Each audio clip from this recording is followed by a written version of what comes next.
The Heroes of Greyhawk is a game played by adults and recorded for an adult audience. Sometimes we use adult language and explore adult topics. Consider yourself warned.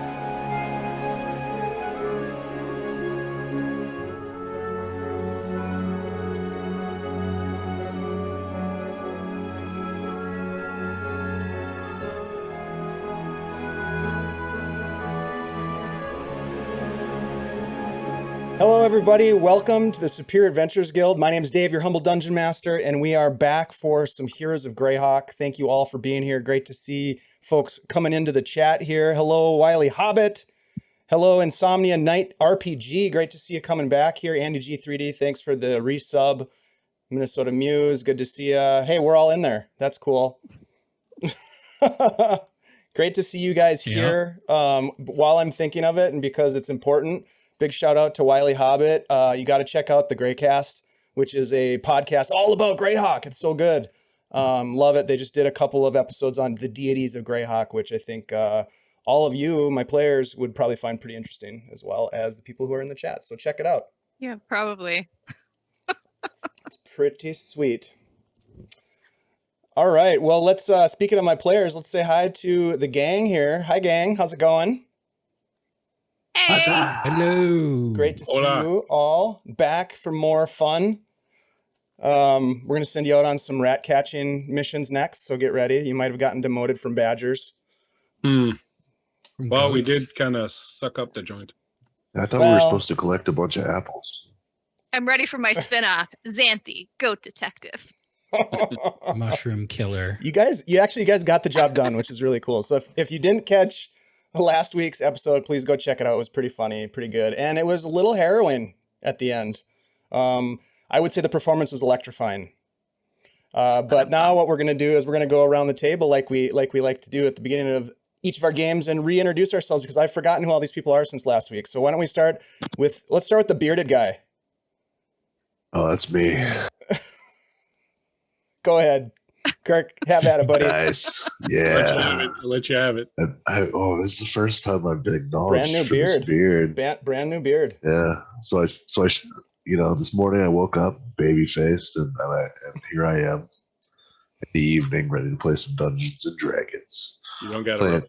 I'm playing Norb Nhyre tonight. An inquisitive, knowledge-seeking, a pacifist. He's very nice. He likes to read books. He likes to go to the library. He's never turned a book in late. He likes animals. He likes long walks on the beach, holding hands, candle-lit dinners, sitting around a fire, dry boots. That's a big one. Yeah, that's all I got. That's pretty good. Dry boots are key. I like it. Thanks for being back. It sounds like you've changed your accent, which it's husky, and I like it. Let's jump over to one of the other bearded folks in our party, Ashley. Wait a minute. Hey. Yeah, the non-bearded one here. I am Ashley, Minnesota Muse 99 on Twitter. And I am playing for you tonight. I'm playing Xanthi, the sweet, bubbly, really deadly character. She is so much magic, and she's just kind of learning what she can do. And something she's doing by accident. So hopefully she'll get a handle on it. We shall see how deadly and chaotic her powers become. I can't wait. Let's jump over to Andy. Oh, I'm not muted. Okay. Hey, what's up, everybody? My name is Andy. Tonight I'll be playing Desmond Adalar. He is now a second level human rogue. And looking forward to getting back into it. Yep, and that's it. That's what I got. All right. Short, simple, and elegant. I like it. Let's jump over to the bleak season. Speaking of short, simple, and elegant. You're not that short. I mean, you're at least 5'4", 5'5". On a good day, whatever my platform shoes, my pumps, my stilettos. Should see me in them. Hey, I'm Bleak Season. How you doing? I don't know what else to tell you. I hang out here, play games with these fine folk, run a few of them on the side when time permits, and you can find me at the Bleak Season on Twitter. You can also check out my website, bleakseason.com, where I keep all my homebrew goodness and badness. And I am playing Lachlan Feldspar, a storm cleric devoted of the ECDC song Thunderstruck, who brings down the thunder, a little lightning once in a while, and is starting to see that perhaps there is some greater design at play, that perhaps this bunch of mismatched misfits has been brought together for a reason or another, and he's intent to sort of try to ride that particular lightning out and see where it goes. Ooh, I like it. A lot of electrifying alliteration in there. The most electrifying man in sports entertainment. Very cool. I did not know that about you. See, you learn something new about people all the time, and that's what I love about this. Brand new stuff. Hey, I got something brand new for you. We've got a sponsor. You guys, CZRPG is now sponsoring the stream. The seas. Yay! Isn't that awesome? CZRPG, they create third-party content for Dungeons and Dragons, all kinds of really fun content, including adventures, including character options, settings, lore, monsters, the works. And tonight, my friends, as we get into our adventures, we are going to be giving away the Halloween Fun Bundle this week again. This thing is crazy. I'm just going to give you an idea of what's in here. Encounters with the Dark Powers, Van Richting's Pocketbook to Ravenloft, Barovian Born and Raised, Dark Hexes and Horrible Diseases, Encounters in Ravenloft, Encounters in Barovia, Countess von Zarovich, etc., etc. There's like 12 things that are in here, 12 different pieces of content, almost 500 pages of crazy, dark, beautiful Halloween content. So if you want to get in on the action and possibly win this digital bundle, all you have to do is type !drawing to get in on that action. We highly recommend that you do. I'm just double checking now to make sure. Yep, it is running. You can now enter, my friends. So thank you to Christian and his team for that.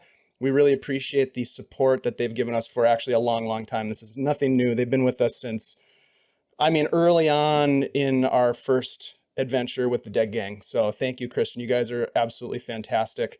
And we're going to jump into some Greyhawk here. But before we do, I just want to say thank you to all of you for being here.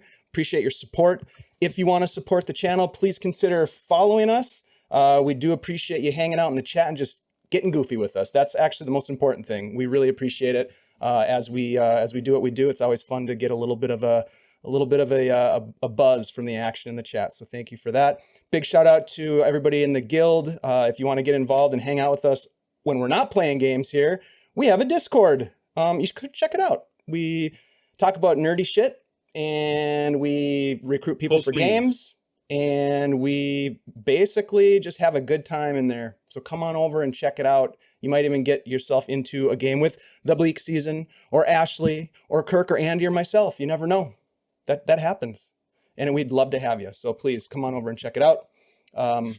And then finally, thanks to the production team, we just wrapped up a 2-part Vaesen spooky, creepy game that Bleak Season ran with a bunch of great people in the cast, produced by Miko, the OKS GM, and it was fantastic. So really appreciate you guys for putting on those fun 2-shots and short shots. We've got a bunch of great stuff on tap for the future, including a continuation. It's the second half, actually, of our Blade Runner game on Sundays. More Shade Song coming up this week, a brand new saga.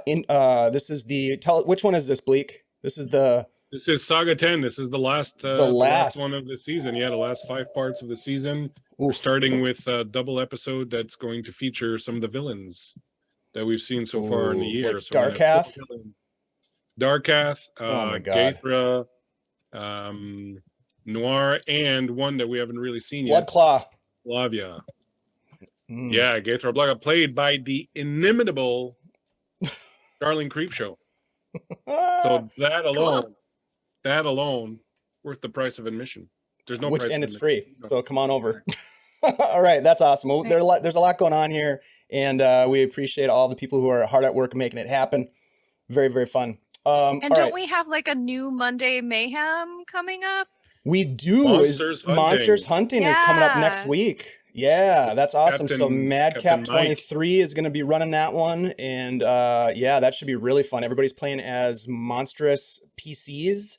Yeah, it's going to be bizarre. It's going to be fun. So check that out next Monday. You'll see some more promotions if you hang out with us or connect with us on our Twitter, which is probably one of the best ways to kind of stay in the loop on what we're doing if you're not in our Discord. All right. The tweets. The tweets, the twits, and the... Nope, not going there. All right, let's do this. We're going to dive into a recap. Ashley's just shaking her head. Don't do that. I know where you're going. I know, I did too. It was like I was going down this road. And I'm like, where am I going? No, pull up, pull up. Abort. Abort mission. Oh my God. You know, you can get into a lot of trouble just for being goofy around here. All right, here we go. We're going to do this. I'm going to cue up some music and we are going to get into a little bit of a recap because last week's game was absolutely ridiculous. And in our last session, amidst heavy rain, flashes of lightning, crashing thunder, our ragtag party of adventurers returned to the charred oak tree and old Warber Kalich's overgrown pasture, the scene of the tragic goat murders, seeking to apprehend the creature or creatures responsible for these horrible crimes. Using magic and investigation, Xanthi and Norb readied a classic stakeout scene, hiding in a blind, well hidden, dug into the ground, illusory camouflage over the top of it. Xanthi using her magic to waft the delicious scent of goat into the air. It was meant to be. But Lachlan and Desmond decided to investigate an old tree, the old oak that was charred and damaged. You had burned it down only hours before. It was still wrapped in thorny vines and filthy with animal burrows around its base, and using more of Norb's earth-shaping magic, he excavated a bit of the earth beneath the dead roots, ultimately causing the tree to topple over, exposing the burrowed ground beneath it. Norb and Lachlan decided to inspect it, of course, finding dozens and dozens of burrows perforating the soft, waterlogged, and now exposed earth. Then, suddenly, the ground gave way beneath you and you began to fall, gravity conspiring against you as you grasped for branches and roots to halt your descent, but to no avail. The two of you found yourselves sliding through muddy sinkhole, buffeted by rock and root as you slid downwards. Then with a thud, you found yourself landing on solid ground covered in thick brown mud and surrounded in complete darkness. Xanthi and Desmond soon followed, and the four of you ended up in a dark cavern below the pasture, the walls covered in moss and fungi, the ground wet and marked with tracks, those of a giant badger, whose head you collected, and those of something unfamiliar, a giant centipede that ended up attacking an unsuspecting Norb with its knife-like pincers. Lachlan responded quickly to crush the bug with his hammer, possibly saving his friend's life, likely saving his friend's life for the first time. Delving further into the underground cave system, you discovered a chamber filled with glowing fungi. Overcome with curiosity, Norb climbed atop a pulsing pile of fungus and disturbed strange sentient fungal creatures who lurched forward to defend their lair. Retreating, Norb backpedaled into a thick green web and was grappled by it. Stepping forward to help, Lachlan became stunned by incapacitating spores while Xanthi and Desmond defended the party. Lachlan shrugged off the pacification. The chamber filled with more spores as the mother myconid, a huge fungal creature, rose from the fungal mass to defend itself from your attacks. Lachlan stepped forward to absorb a massive blast from the mother myconid, giving himself to the will of his deity, someone or something that he's referred to as the Stormcrow. Using his reaction, Lachlan called down the destructive wrath of the Tempest, resulting in a massive blast of thunder and lightning that tore apart the cavern's ceiling, exposing the space to the rain and thunder and lightning from above. A surprising amount of power that exploded on the lurching shroom, giving Desmond the chance that he needed to race in and cut it down. And with an exit exposed and the cavern collapsing around you, Xanthi misty stepped her way to the surface and dropped a rope down for her companions to climb back up. And much to everyone's surprise, you emerged onto the surface and backed away from the collapsing sinkhole, yourselves collapsing upon the ground as the rain poured down upon you. Now, You returned after catching your breath and partially recovering from the incident. You made your way to Warber Kalich's homestead. You spoke with him. You presented the head of the badger, the carcass of the centipede, which he gladly accepted as a job well done, thinking to himself that he would probably end up mounting that centipede up on the wall as he handed over a large pile of gold for a herdsman. 20 gold pieces for the 4 of you. Maybe his life savings, who knows? He really loved those goats. And as you leave, the rain still coming down, the thunder crashing in the distance, having most of the intensity of the storm passed over. You can still see lightning illuminating the sky to the south as you head back west into town towards the Inn of the Welcome Wench. You have moments to converse, or to, if you should, before you arrive at the inn, where you would probably need to seek out some lodging, as you had paid for the first 2 nights stay, and this is the third. This is only your 3rd night in Hommlet. You guys are going to become veritable heroes of Hommlet pretty soon. If they believe us. That Yeah, as long is as we the show 'em question. proof. We're going to be hard on the mushroom economy. it's a Do you real think people shiitake actually situation. ate those mushrooms? That's a very disturbing thought, Xanthi. I mean, they were like people, I hope sort not. of. That's why it's a very disturbing thought.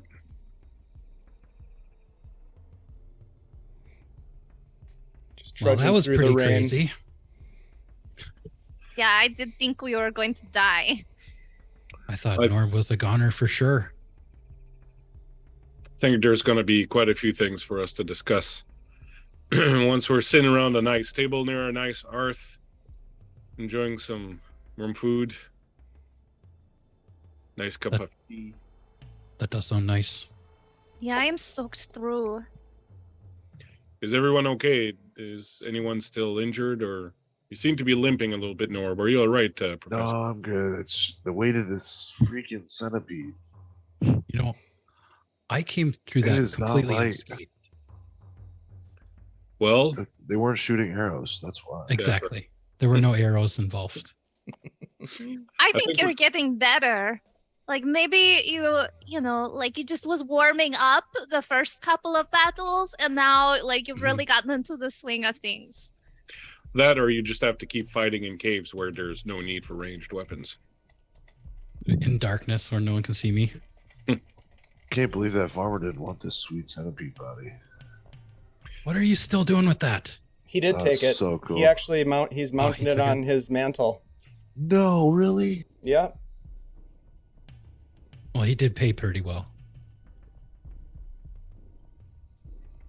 I wanted Those that. were probably his life savings. I don't know. I think there's a lot of money in goats. Xanthi's gonna hold out her hand to Norb, and she's gonna prestidigitation a little giant centipede in her hand. It was pretty cool. I mean, if you Yeah. get lonely for it, I can make it like this. Well, I was just like, think of all the things you could do with all those little bladed fingers. You could make like a beard comb. yeah, or you could like mince onions really fast. Norb, give me an Think you could- academia check. Give me just an intelligence check. A macadamia check. onions. Is that a nuts check? No. A 9.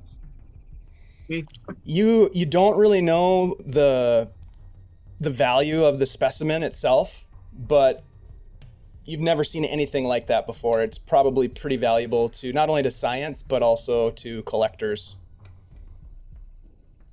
Yeah, that thing. I mean, I could have taken it to the free city of Greyhawk. Probably gotten like 40 gold for it. Put it in a museum. I know some entomologists who work at the old college. Yeah, Lachlan, you There's- have a high passive insight. You would have seen sort of a little bit of a twinkle in the old herdsman's eye. Well, think of it this way, Norb. That old farmer there, Warber, he lost his entire collection of goats. He's going to be wanting once the winter comes around. So if this can see him through, especially now that he's, probably given us everything that was under his mattress, we've done a good deed in letting him have it. If he can manage to eke out enough from it to get by in the winter, now that his goats are gone. Yeah. Well, he Done a has good- some goats. He just, he wanted to protect the rest of them.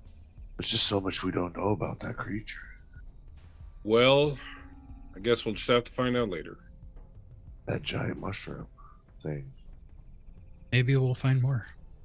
You ever- Lachlan, so you called down lightning to destroy that whole cave we were in and Oh, no. kill that giant mushroom king.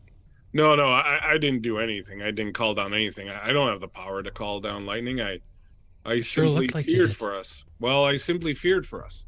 I feared for our safety. Norb was caught up in that web, and we were all getting sort of battered left, right, and center by these pugilistic mushrooms, which, in and of itself is sort of a perhaps laughable thing. But, once you get punched by them, you don't feel like laughing too much. Mm-mm. However, I just felt that we were in danger, and so I simply reached out and asked Stormcrow if he would help us, and he's the one who sent the lightning for us. I don't have that power. It's not something that a mere mortal can do. You simply have, and see, this is what I wanted to say to you, Norm. Maybe sometimes you can't get an answer to everything. Maybe sometimes some secrets are best left unbared. You need to be able to just take a few things on faith. As you are talking, you hear the sounds of the Inn of the Welcome Wench become audible as you near the town center, making your way back towards shelter, the rain continuing to come down upon you. You hear music, you hear voices. And as you get closer, you even smell food cooking. It's late in the evening by this point. You have spent quite a bit of time both traveling out to the old herdsman's place and taking care of what you need to take care of. And as you make your way back now, it is later in the evening, but there still appears to be quite a crowd at the Inn of the Welcome Wench. You swing the door open, and as you do, a couple of drunk villagers come laughing and sort of stumbling out the door past you. You kind of step aside and they make their way, kind of giving you a little hello as they do. And then you look inside and you can see that it is indeed quite inviting and dry. Lively evening. I don't know if I want a bath or a warm dinner first. Dinner. Let's do dinner. This might be the point where that's- you all kind of take stock as you walk in and other people kind of look at you. You look down at yourselves. You are covered in mud, dirt, grime. Some of you maybe blood. Xanthi, I think you have maybe a little bit of some sort of a, I think you got hit with Chemical poison. rash? Yeah, you have a chemical rash on the side of your neck. That's not quite fully healed. Yeah, you guys look rough as you walk in, and people kind of stop and look at you, and then they just kind of go back to their thing. And Osler Gundagut comes up. Well, you look terrible. We can get you some water brought up to your rooms. Get yourselves cleaned up, if you like. Maybe kick off your boots. Maybe we should do that. Yep. That would be Yeah. excellent. Yeah, deliver a bunch of food to my room. There is just a question, and he looks at you, Lachlan, of payment for the night. I Yes, did hold the absolutely. rooms for you, expecting you back. I'll square that away with you momentarily. I'll turn to the other guys. If you want to head to your rooms, and once the water gets set in, we can bathe. And I think we should meet back down here to eat. I think it would do us good to share a meal together and perhaps have a little bit of discussion about what's happened and where we might go from now, rather than each eat in our rooms separately. If you don't mind, Professor. Sounds good to me. Yeah. We've, yeah, I would eat with you. I'll get some of the stew put aside for you when you're ready. That's great, and I'll slip him 12 gold, which should cover us for a couple more nights. Indeed. Thank you very much. You're a good man, Osler. I hope everything's okay. And he just kind of walks away and he busies himself about the tavern.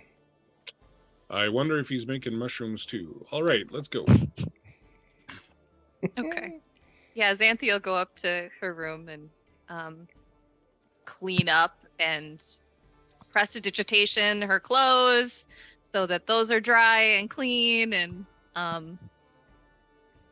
then she'll go downstairs. So Thank you, Insomnia Night RPG, for the advantage for Bleak Season. Much appreciated. That's So right, I'm gonna Xanthi need it. is clean and is coming back down. The rest of you, I assume, go up and do something similar. Maybe not with prestidigitation, or maybe with. I don't know. Yeah, I it don't know takes what kind of us- tricks up your sleeve. Takes us substantially longer.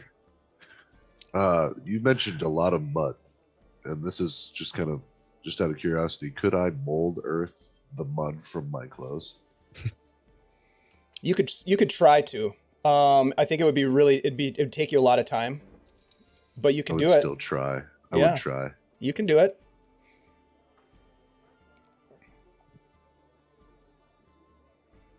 Well, I'll come down clean too. No. Okay. So eventually you Maybe my all hair's still wet. reconvene down in the tavern. Xanthi is already there. She's got a table for everybody. She has it reserved. You know how you do. yeah. Her, No, you her- can't sit here. her dagger on This one is chair, taken. her coming. This backpack is on taken. the other. A pack Yeah. on one chair, a Yeah. cloak on another chair. Yeah. Spread across the table. You know, Xanthi, you must teach me how to do this trick that you do someday. I so hate being dirty, and it seems that your way is way more efficient than mine. Although it is quite relaxing to take a nice bath. I don't really know how I do it. You Well, know, How I did you just learn to do these things then? Have you just always been able to sort of manifest them, or have you had any sort Well, of training, or is it in your not family? all of them. I mean, some of them I can do and have done for a long time. I just kind of want to do them, and then things happen. Like, you know, like when I wanted to be above that hole in the ground, and then I was above the hole. That was quite Yes. impressive, in fact. I saw that. Was that the first time you did that? I don't think I've done that before, but I really wanted to get out. How did it feel turning into mist like that? Did you feel any different? Did you notice it, or was it just like here one moment, there the Did- next? Did I turn into mist? I Yeah. Sure did, yes. just was at the bottom of the hole, and I looked up and I said, I really want to be up there, and then I was up there. It's very impressive. One wonders what else you might be able to do. I don't think, well, I mean, I'm not sure if it runs in the family or not.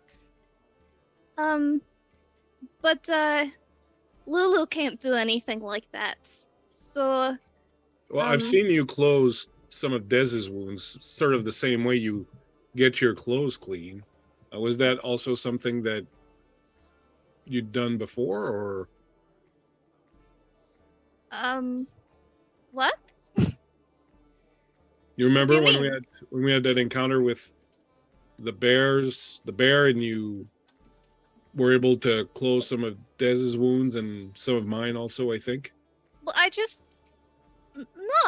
looked at it and it was fine. Interesting. It's a wonder that our good friend the professor hasn't decided to study you more in detail already. Wait. Study who? You see these big yellow eyes just blinking at you. Do you want to be studied? I mean, Have you met my friend Spugmore? I'll lean back and I'll reach to the table behind me and tap him on the shoulder. And I'll Oh, quick lean forward. We've met him once. hello. Spug Noir, Hello. hi, Spud Noir. come join us.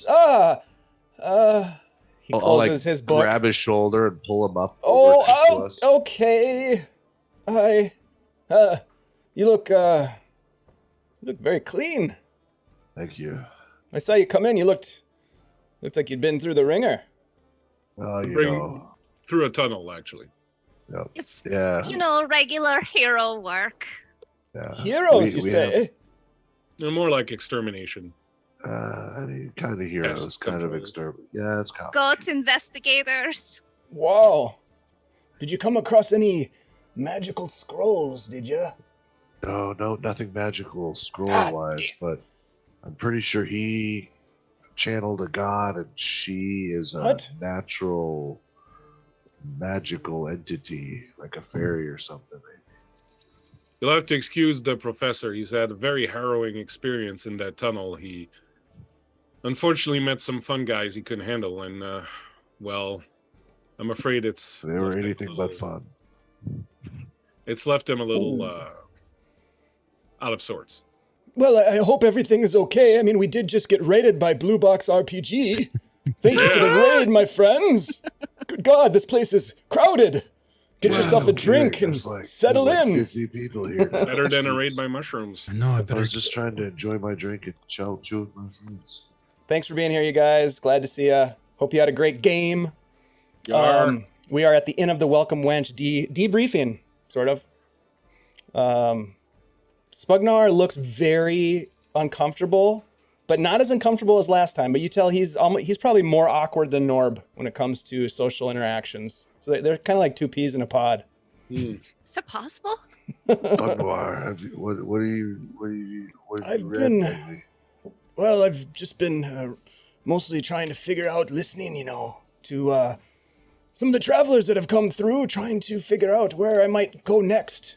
I came you heard- here with a caravan and decided I'd stick around, with the old stories of all the strange happenings, and I figured, there might be some interesting magical discoveries to be had. Of course, I told you about my lost spell book.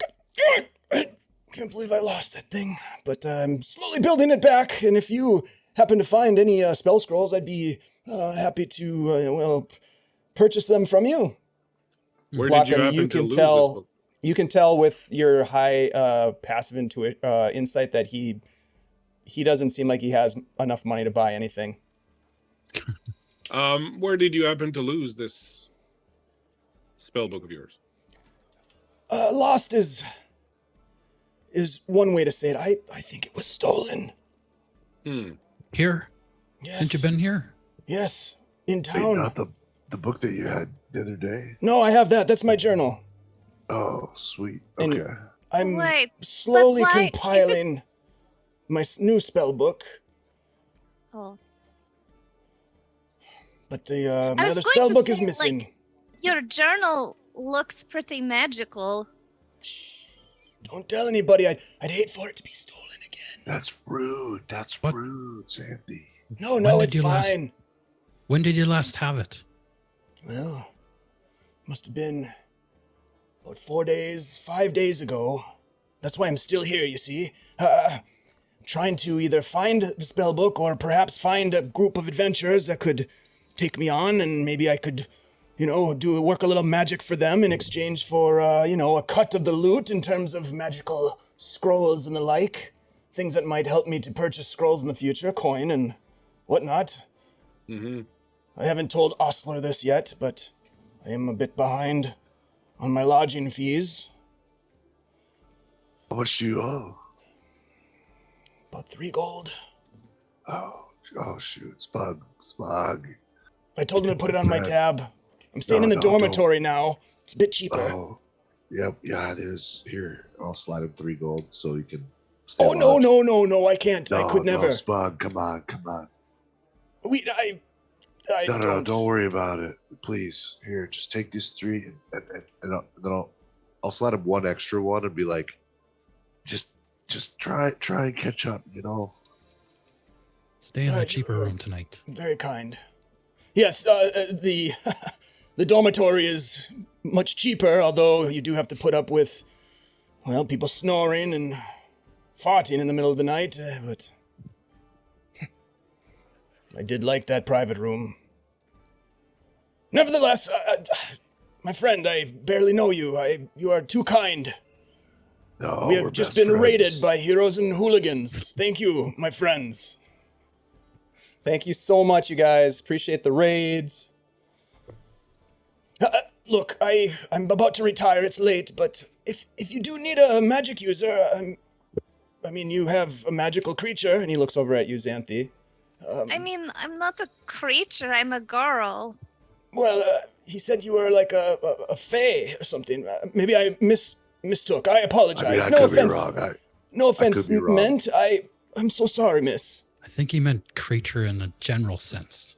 Yeah. Oh. Of course. I do apologize, dear. Yeah, it's rude. Come on. Spug. Yeah, we were just fighting creatures, so Oh, Yeah, I'm not a monster. no, I would never imply. You are a sweet young lady. That's right, she is. Well, best of luck finding your spell book, and if we do run across any sort of random spell scrolls lying about, we'll make sure to come and visit you with them. Thank you. Have a great night. Thank you so much. Yes, you too. Yes. Hey, Thank you, Xanthi, Thank you, Norm. Good night. Don't worry about it. Xanthi, Yeah? concentrate really hard. Okay. Okay, keep concentrating. All right. Think of like a full mutton, fully cooked, little pink in the middle. Okay. Keep doing it. Come on, hold All your right. hands out. Hold your hands out. Really think on it. Professor, what's going on over here? I'm just- Professor. It doesn't work like does a mutton show up, Dave? Does a No, mutton you- show up? No, but you- while her go ahead. Yeah, you start to smell cooked mutton from prestidigitation, and she closes her eyes, and you see like a little image of a lamb show up in her cupped hand. Oh man, she's magic. Miss I'll- Xanthi I'll- had a little lamb. I'll lean over and I'll nudge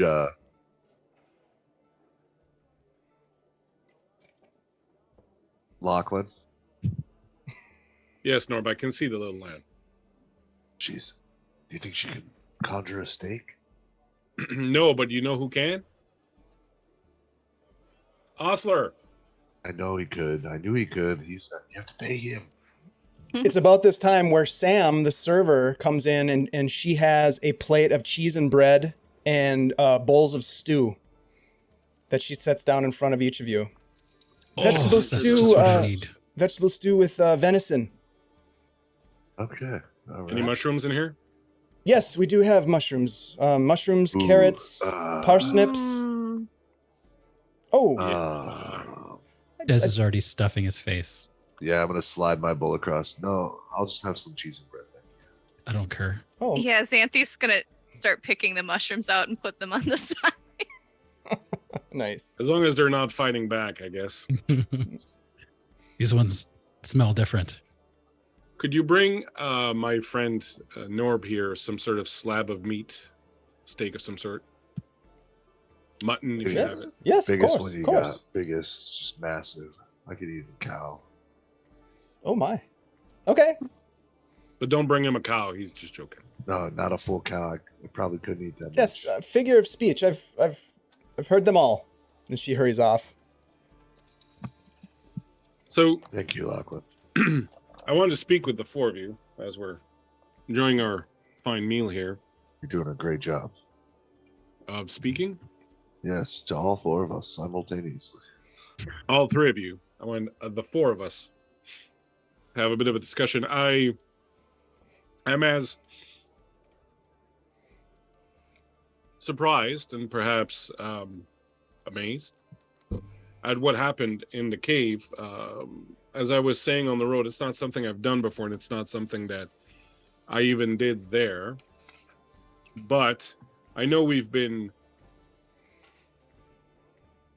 finding common purpose for the past few days and going around and trying to get Norb a little bit of getting around money and helping out some of the people around here and seeing how we could be useful. But I know that the time eventually will come when we start wanting to tend to our own affairs and perhaps think about moving on to other pastures, so to speak. But I felt something in that cave. I truly felt that in that moment when I asked Stormcrow to help us, and I didn't beg him to give me power. I simply told him that the group was in danger, and these people who were quickly becoming friends of mine were in trouble, and if he could see it in his heart to give us a little bit of help, a little push, a little nudge, it would be very welcome. And he came through in spades. Now, I was as surprised as anybody else by what happened, but it was quite effective. I'll be the first to admit. But I've been ruminating on this ever since we left the cave. I barely heard old Warber speak. I was thinking on this. I get the feeling that what happened in the tunnel was a sign that perhaps there is a greater purpose for us having come together like this, very sort of haphazardly and randomly through the wilds, stumbling upon each other in moments of needs. I've been wondering if there isn't perhaps some greater design at work here. I don't know what your personal spirituality is like, or if you even believe in any specific gods, but call it what you will. God, fate, nature, the universe. I think there's something more at work here, and I've not been able to get that out of my mind for the past few hours since we've been traveling here. I guess I wanted to know what you felt about that, what you thought of that, if you two had felt the touch of something perhaps a little greater calling us to something. Why? Did I just lose everybody? I don't feel like I was called to anything. I think I watched. I'm not sure what I saw. I'm gonna be honest. What I saw was amazing. Thank you, Doc. I'm in awe. Yeah, that Of- Stormcrow must really like you. Yeah, it Yeah. it was something else. I've never seen anything like that happen before. But that's what I'm saying. I don't think Stormcrow likes me. I think Stormcrow likes us. And I'm not asking you to devote yourselves or start seeing Stormcrow in your bull suit, but I'm just saying that I think that if there's been an occasion before in my life where it was clear to me that Stormcrow had chosen me, and a lot of other people, unfortunately, did not receive that help. He could have done the same thing in that cave. He could have chose to simply rescue me, since I believe in him and pray to him occasionally when there's a nice storm out and I can go out in it and look up at the sky and feel his power resonating above me. But he chose to help all of us that day. And while I certainly don't believe that it's a call for you to worship, but I think that there was a clear mark there that he was helping all of us, not just me. Does the Stormcrow give you all your magic? Well, many of the things I can do now, I could not do before the Stormcrow came into my life. So I think that in some small way, Stormcrow speaks through me when I need it. Seems like a really good friend to have. I've yet to decide if he's entirely a friend or if he's just someone who has designs. He's certainly proven to be callous at times. I wouldn't say callous, but like a storm, he's proven to simply... Temperamental. Yes. But chaotic, And also maybe? just to affect things, not necessarily... You wouldn't call a storm good or evil. You would just say that a storm has moved in and changed something, and that's how I feel he is most of the time. But he certainly changed things for us. And I mean that, us. And so I'm wondering if you might be inclined to perhaps travel down this road for a little while and see where it might take us. Well, I mean, we're making money together and no one's died yet. Yeah, I feel like we're pretty good together. we got ourselves out of a pretty good scrap back there. Right? I mean, if you hadn't blown that hole in the ceiling of the cave, I don't know if we would have made it. I did not do that. The Stormcrow did that. Does that hurt when that happens? When lightning No, shoots it out of you feels everywhere? very empowering, in fact. Like, it is quite a thing to be the conduit for such power and to feel like perhaps it should fry you and your brain should melt out of your nose and your skin should burn to a crisp and your hair should fall, but to still be standing and feel stronger for it, it's very empowering. I feel a little bit like that when I cast fire. And it comes out of my hands, or when I close my eyes and then someone just spontaneously combusts. Yes, that... Yes. You understand that. Well, I can't speak to the gods' intentions. But, as far as I'm concerned, I think I'm better off with the group. I think we do pretty well together. Oh, pardon me, honey. Here's your steak, baked potato, some gravy. How's it? Everyone else doing okay? A pot of tea, if you would, when you have a chance. Well, I'll tell you what. Digging into that steak. How about we take the rest of the evening to relax and recover a little bit from our emotions, and you all take some time to think about it, and perhaps in the morning we can see if we wish to walk this path together for a little longer and see if there's anything in store for us there. All right. Norb, you said that you thought I was part Fae? Is that... have you ever seen anyone with yellow eyes that was Fae? No, I've never seen anyone who was Fae. Oh, All the members of your family have eyes like that? not that I know of. I want to be completely honest. I thought you were going to conjure me a steak. I don't know how to do that. I can just make like... something smell like steak. And I make a fake illusion of a steak. Like when you were trying to lure that goat and you didn't conjure a goat, but you conjured. Or that time you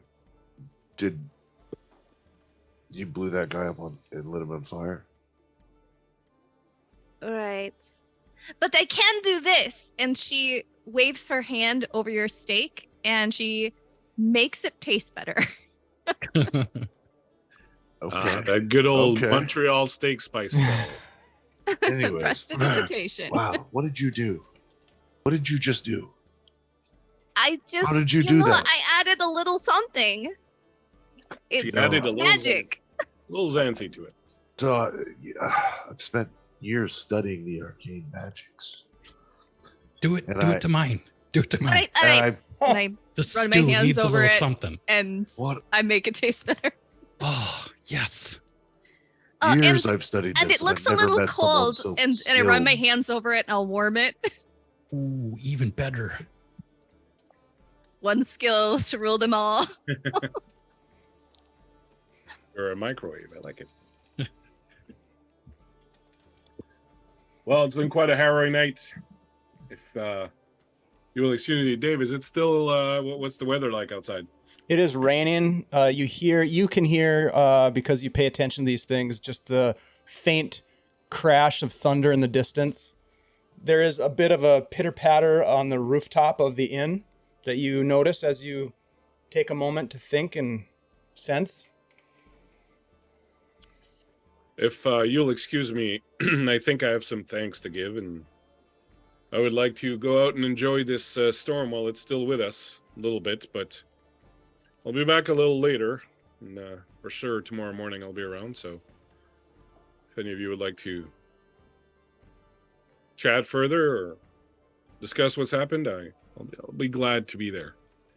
I'm just going to go and say some thanks for now. Please enjoy the rest of the meal, and save some tea for me. All right. So Lachlan gets up and walks out the main door. A couple other people follow him out as if they're leaving too, and the music starts to the pace starts to wind down a little bit. You get the sense that it's getting late in the night, but the four of you are still making your way through your stew and drinking some tea. Is there anything that you'd like to do before retiring for the night? We'll get to Lachlan here in a second.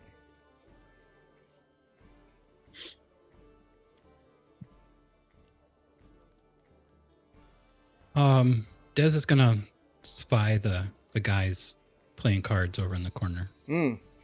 Yeah, you see a familiar face. Yeah, you see Zert, the guy who was playing cards with you previously. A couple of different fellows that you haven't played with before. It looks like it's a fairly lively game, although it's getting late, and it looks like Zert has most of the coin in front of him. He seems to be rather jovial about it. You also look over at the bar and you can see a fairly intoxicated Elmo who's like digging in his pockets for coin as he's trying to pay off his tab. He drops a few copper on the barroom floor and kind of bends down to pick them up, and as he's getting back up, he hits his head on the bar. Ah! He's just a mess. Oh. I'll go talk to Elmo for a second. As you approach, he's sort of laying his coin down on the table, and Oster kind of looks at you coming up, and he's just like, kind of nods his head and walks away. And what do you say to him? It's been one of those evenings, eh? Well, oh, yes, my friends. Oh, there's a couple of you there. Hi. I've had a long day too. Adventuring. Tell me, bears, bandits. Little extermination job. Oh. Tell me more, please. I'm very curious. Here, I'll buy you a drink. And he starts digging in his pockets, and he's not coming up with any coin whatsoever. Hold on, I've got some here somewhere. I got this one. Don't worry about it. Ah, a little lucrative extermination. Thank you. We did all right. 2 more of the good stuff. Oster comes over and pours a couple of ghost pails. Do you live near Old Warber at all? Warber Kalich? No, I live. You know anybody? You know anyone that lives out that way? Well, there's Myriad and Jasper that live out there, but that's a bit away. It seems as though it's a little bit more distributed living out that way. Why do you ask? Is that where you were? How do you know Warber? Well, he had some problems with his goats. Yes, he's had that problem for some time. You actually went out and were able to help him then? Yeah, I think we got to the bottom of it. Some Good. strange discoveries. Let's just put it that way. Really? You gonna leave it mysterious, or are you gonna tell me? Come on, Elmo wants to know. You get the sense that as you start to talk, he's sort of like the drunkenness kind of washes away slightly as he kind of focuses in on you. Giant insects the size of your body. Pretty freaky. Never heard of anything like it. That's what I was wondering, if you heard about it at all. Anybody else is having problems with it? No, but They seem to burrow underground. I've not heard of it, but if anybody would know if they're targeting goat herds, you might want to talk to Jay, the herdsman, northwest part of town. He's got a sizable herd, but I haven't seen him around very much. He, between you and me, I feel like he's got some sort of strange, maybe connection to some of the banditry and. Really? Yeah, he's always been a quiet chap. Keeps to himself. Seems like he's up to no good. Well, can't blame that guy for being quiet. Yeah, you're probably right. But yeah, I mean, he's got goats. If there's giant insects targeting goats, he might know something. But he's on the opposite side of town. All right, good to know. Well, have a good one. I'll see you around, I'm sure. I mean, if you need another hand, I mean, I'm looking for honest work. You good with a sword? Yeah, hell yeah. And he like reaches down and like fumbles at the hilt of his short sword that he's got on his. Do you know any magic? Magic? No. But I do know a magician. Oh yeah, old Spugnor over here. Ah, you already know him. Yeah, we met him. Seems like a good chap. A little weird. Yeah. Said something kind of funny to me. He said that his book got stolen. There are a lot of thefts happening in the area. It doesn't seem like the type of place where that would happen very often. I mean, hard to say. Sometimes things disappear. People don't even notice or report it. Do I believe him? What's your? Let me see. What's your insight? +2. I don't know. Okay. Passive? No. Say that's Yeah. one. You're actively trying to like see if he's lying to you. Pick up on any like. You don't get the sense that he's lying to you. All right. Yeah. I mean, I'm sorry. What did he say about the thefts? If he reported it to Kenter, maybe there's be some, but a book. I don't know if they would bother. Yeah, seems strange. What's your curiosity with this book? Is it important? No, it's just he brought Not it a up. spell book, is it? You know, it was very important to him, is what he said. Would be grateful if somebody found it for him, you know. Well, there's a job Might right be there. How much is he paying? Might be another job there. He didn't say. To be honest, I don't think he has a lot of money. Well, there's always the working on the crew over at the keep. Earn an honest wage there, I suppose. Hard work. I spent a few days over there. Who's this man that's building the keep? Burn, the wizard. Yeah. He's a wizard. Mm-hmm. Yeah, powerful wizard. Pretty successful, it seems like. Yeah. There's a lot of wizards for a town this size. Yeah, this one's special. Spugnor. He might call himself a wizard, but let's be honest. Look at him. He looks around. He's nowhere to be seen. Burn, though, he's an impressive fellow, from what I heard. Put down a bandit gang in the area. Was sent down here by the Viscount of Verbobank to keep an eye on things. Build this keep. I don't know. Something about a dragon. He and his partner, Rufus, seem to be quite capable adventurers. I mean, if the dragon story is true, and they indeed were able to pilfer a dragon's hoard, well, that'd be something, wouldn't it? That would be something. Huh. I hadn't heard all that. It's good to know. Well, so you come to me. I can tell you what you need to know. This is a great partnership already. Tell me, if you need a sword, just ask. I'd be happy to help. I'll definitely let you know, Elmo. All right, you have a good night. Yeah, you too. I'll flip him enough to buy another drink. I don't know what that would be. Thank you. He slams it down on the bar and flags Ostler down, and Ostler's just like, "He's fucking drunk." And then do you head back to your room then after that to wind down? Yeah. Are people still at the table?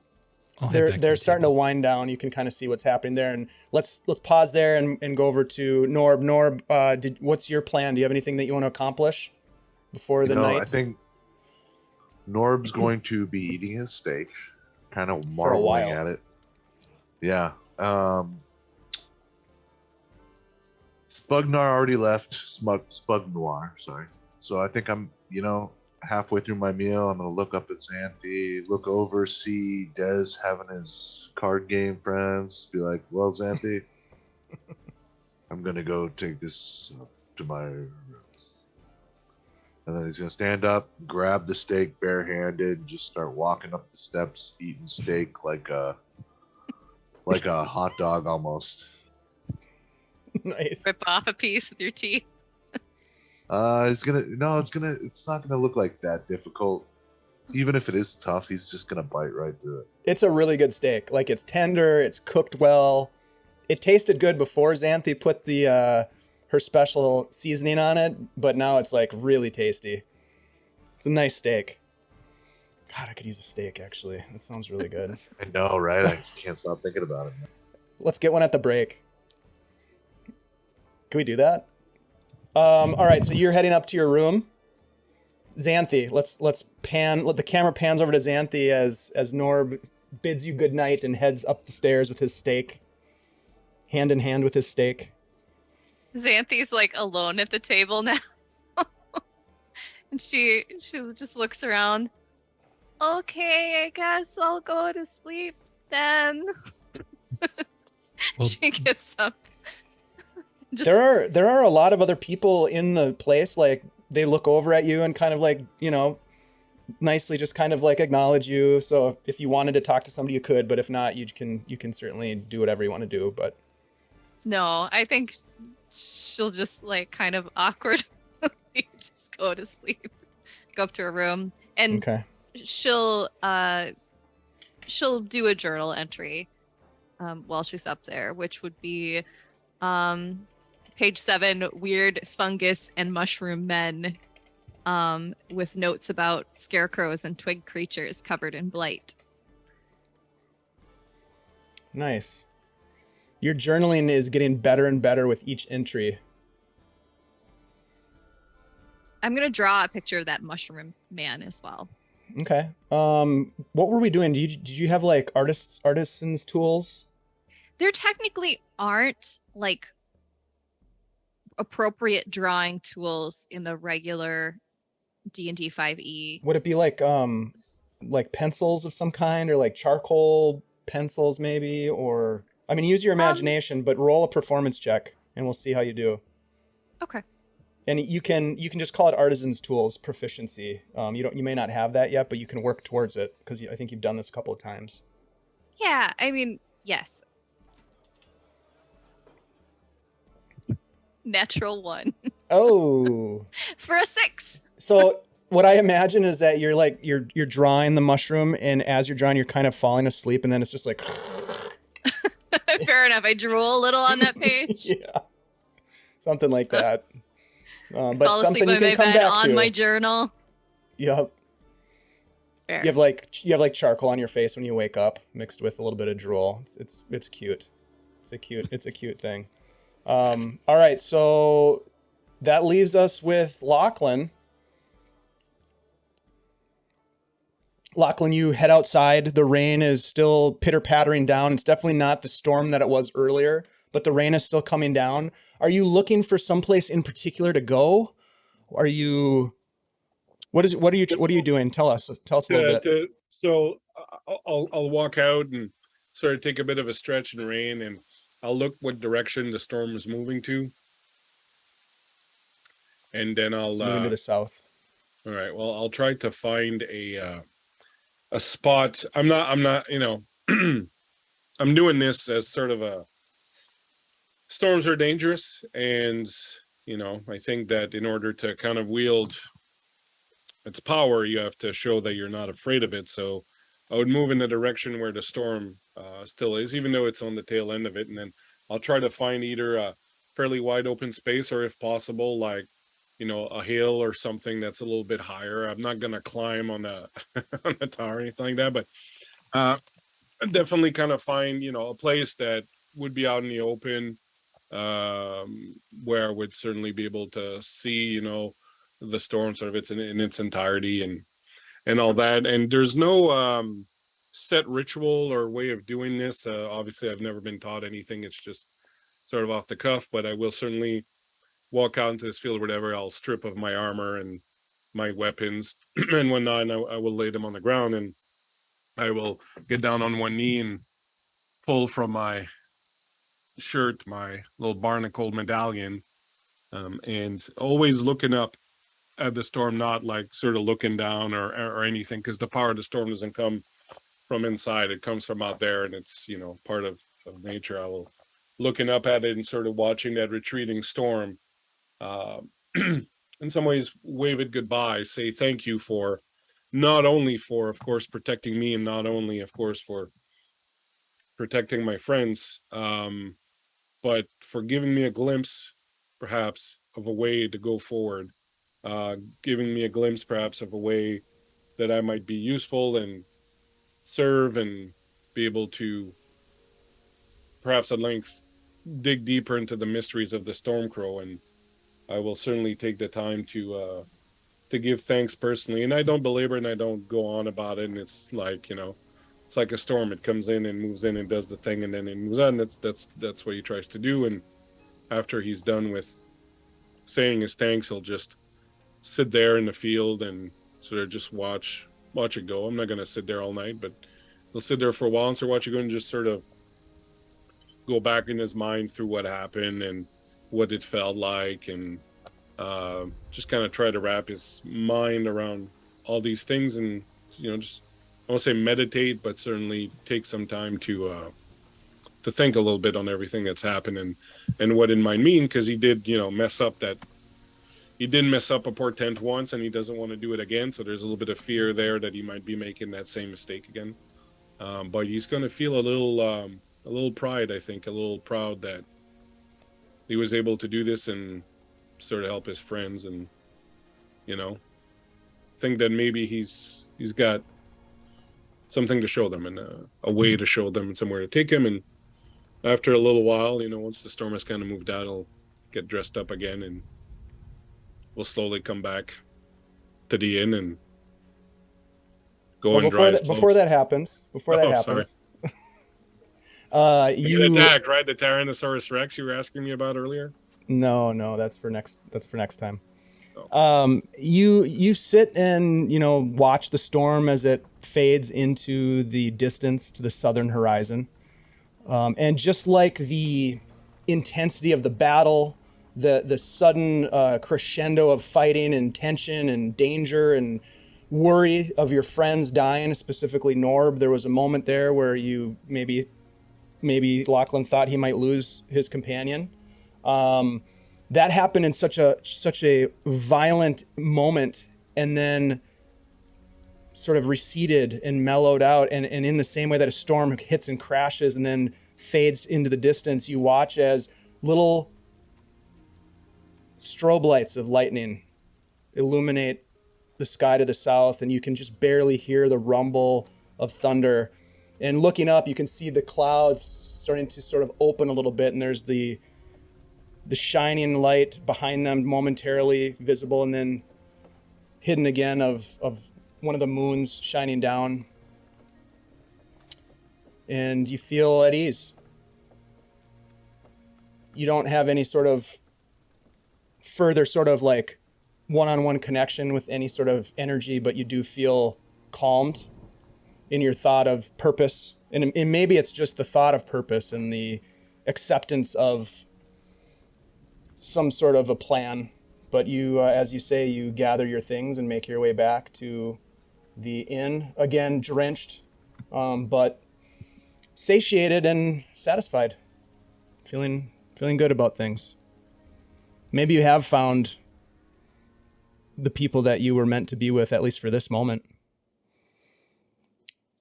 As you walk into the tavern, it is now sort of quiet. The last people are leaving. You see a man who you may or may not know as Zert leaving, finishing off his last drink, walking out, his pockets heavy with coin.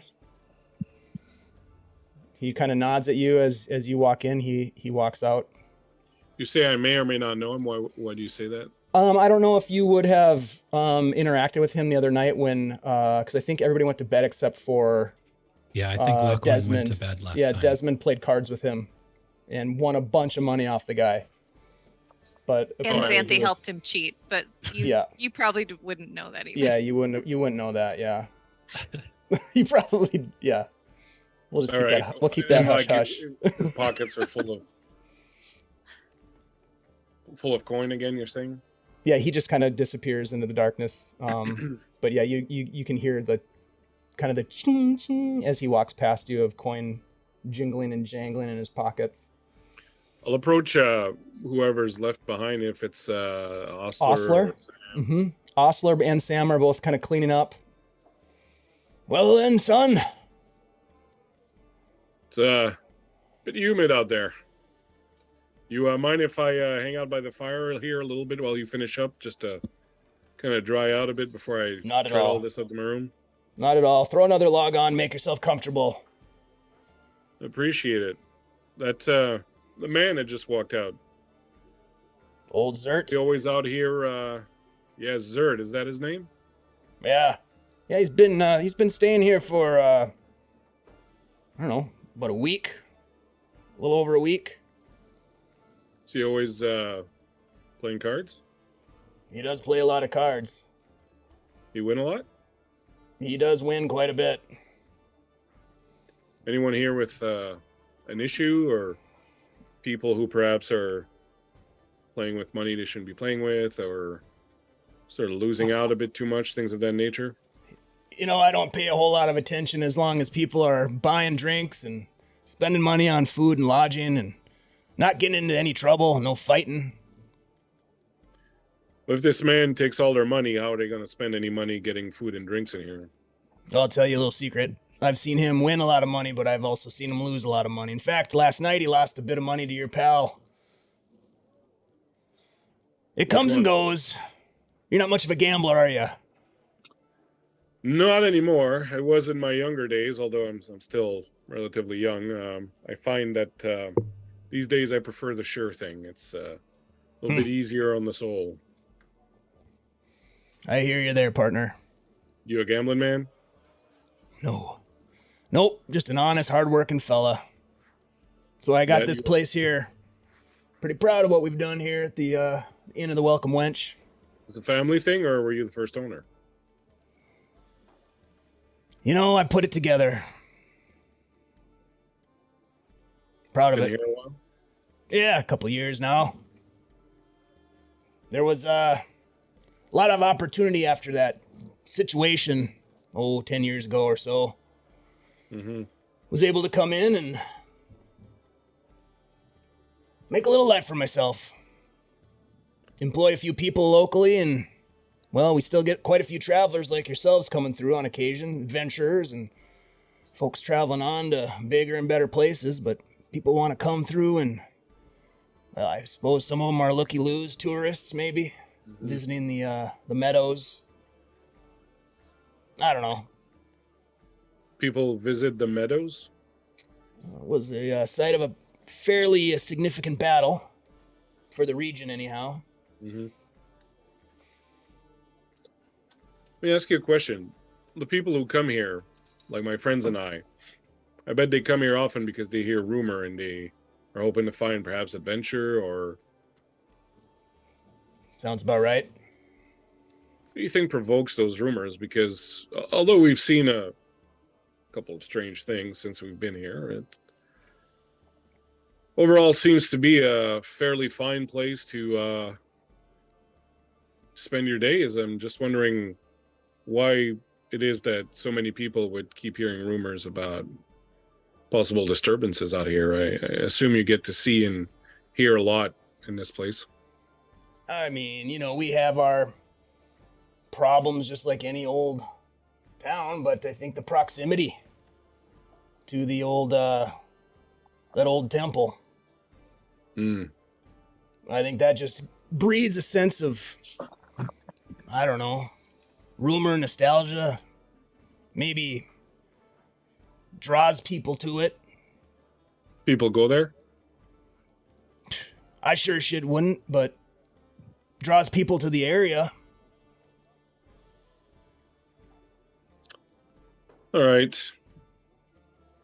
Well, Osler, thank you very much. It was fine conversing with you, but I think I'm going to turn in now that I've gotten a little bit drier. I would appreciate it if ever there's a situation with any of my friends a question of debt or some food they want or something, please just put it on my tab. You know I'm good for it, and I'll make sure you're covered. Just hail me down whenever there's some expenses to cover, and I'll take care of it right away. Well, while you're offering, there is the steak, the 3 bowls of stew, the tea, and he gives you a layout of what you owe him, and you pay him. And, yeah, not a problem. Just keep me appraised every day, and make sure we take care of you. We don't want to be a burden, and a necessary one. And if you hear of anything that you think might be of interest to us, we're always looking for some work or a way to help people. So if ever you hear of anything that you think might be of interest, just flag me or one of my friends down and let us know. I will keep an ear open. Thank you. You're a good man, You Hauser. seem like fine folk. Appreciate that. We've had some doozies. I bet you can must get all imagine. sorts of people chasing these weird rumors. Yeah. You wouldn't believe it, my friend. All right, well then, I gotta get tidied up, get this locked down, and go to sleep myself. Big day tomorrow. Absolutely. What's tomorrow? Just another day? Just another big day. Just another big day. And then I'll go up to my room. All right. You guys all have a beautiful night's sleep in which you obtain a long rest and level up to level 2 after your intense battle with the pugilistic fungi underneath Wolber Kalich's farm fields, his pastures. We're going to take a quick break here, folks, and then we'll come back and start a brand new big day in Hommlet. Do not forget that we are giving away some serious loot from our pal CZ RPG. Let me bring this up on the screen here. The Halloween Fun Bundle. In order to win, all you have to do, it's really simple. Kirk's going to show you how to do it. You just type !drawing, and you'll be entered to win. We're going to draw one lucky winner at the end of tonight's stream. It could be you, it could be you, it could be you, and it could be you, but it can't be you because you didn't enter in yet. So !drawing and get in on the action. We will be back in just a couple of short minutes. Thank you all for being here. We're going to take a bio break, and then we'll find out what happens next in the wonderful, quaint little village of Hommlet. See you in a minute.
Hey everybody, welcome back. We're back in Greyhawk. We are hanging out in Hommlet, you guys. This is a classic module that was written long ago, and I wanted to experience Hommlet.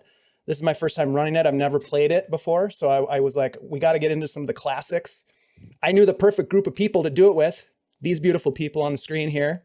So here we are in Hommlet, seeing what's going to happen next. The party has just leveled up to level 2. Congratulations, you guys.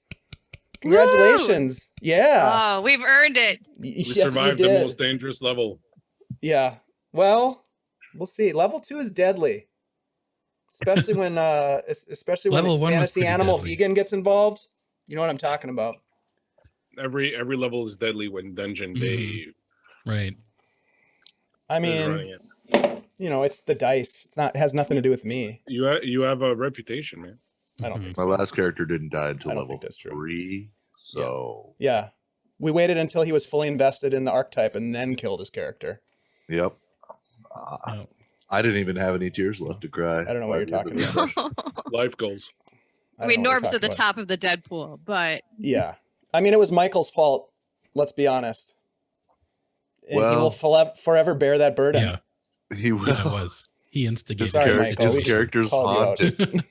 I know. That's right. It's on YouTube if you want to watch it. That's right. Yeah. This is a different story though. So let's Yeah. dive into this one. You guys all level up overnight because that's how it works in this game, and you feel more powerful, and you feel like you have more vitality and all that good stuff. You feel very well rested as you wake up at the Inn of the Welcome Wench. It is a beautiful morning in this beautiful, quaint little unsuspicious town, and it just so happens that Norb and Lachlan are the first to wake. The two of you sort of bumping into each other down in the tavern as coffee is handed to each of you. And you can smell food cooking.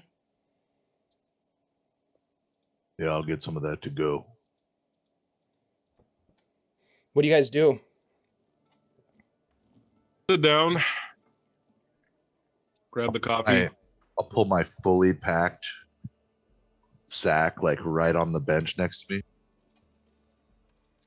Going somewhere, Professor? Well, I thought I'd hit the road. It's been good. I thought we talked about yesterday the idea that we might want to stick together for a while, that perhaps there was something more. I had to think about it for a while. I just, while I'm intrigued and I feel I could learn a lot from all of you, I just think the propensity for violence is too strong. We fell into a layer of sentient fungi and just opened up guns ablazing, burning them in their home. And it really just arrows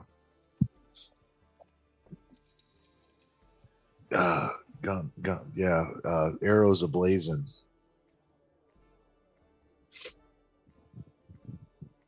Well, I'm not gonna lie, I take your meaning. I think we we really didn't take much time to ascertain the situation and see if these fungi were in fact aggressive or dangerous or not. I'll give it to you. We were perhaps a little bit hasty in our actions. But see, that's why we need someone like you around, someone who has a bit of a clearer head, someone who's even-tempered, someone who never loses their self-control and their cool, someone who can see the situation clearly for what it is, with intellect, with logic, and be able to rein the rest of us in our excesses. That's why we need you, Professor. You're the brains of the operation.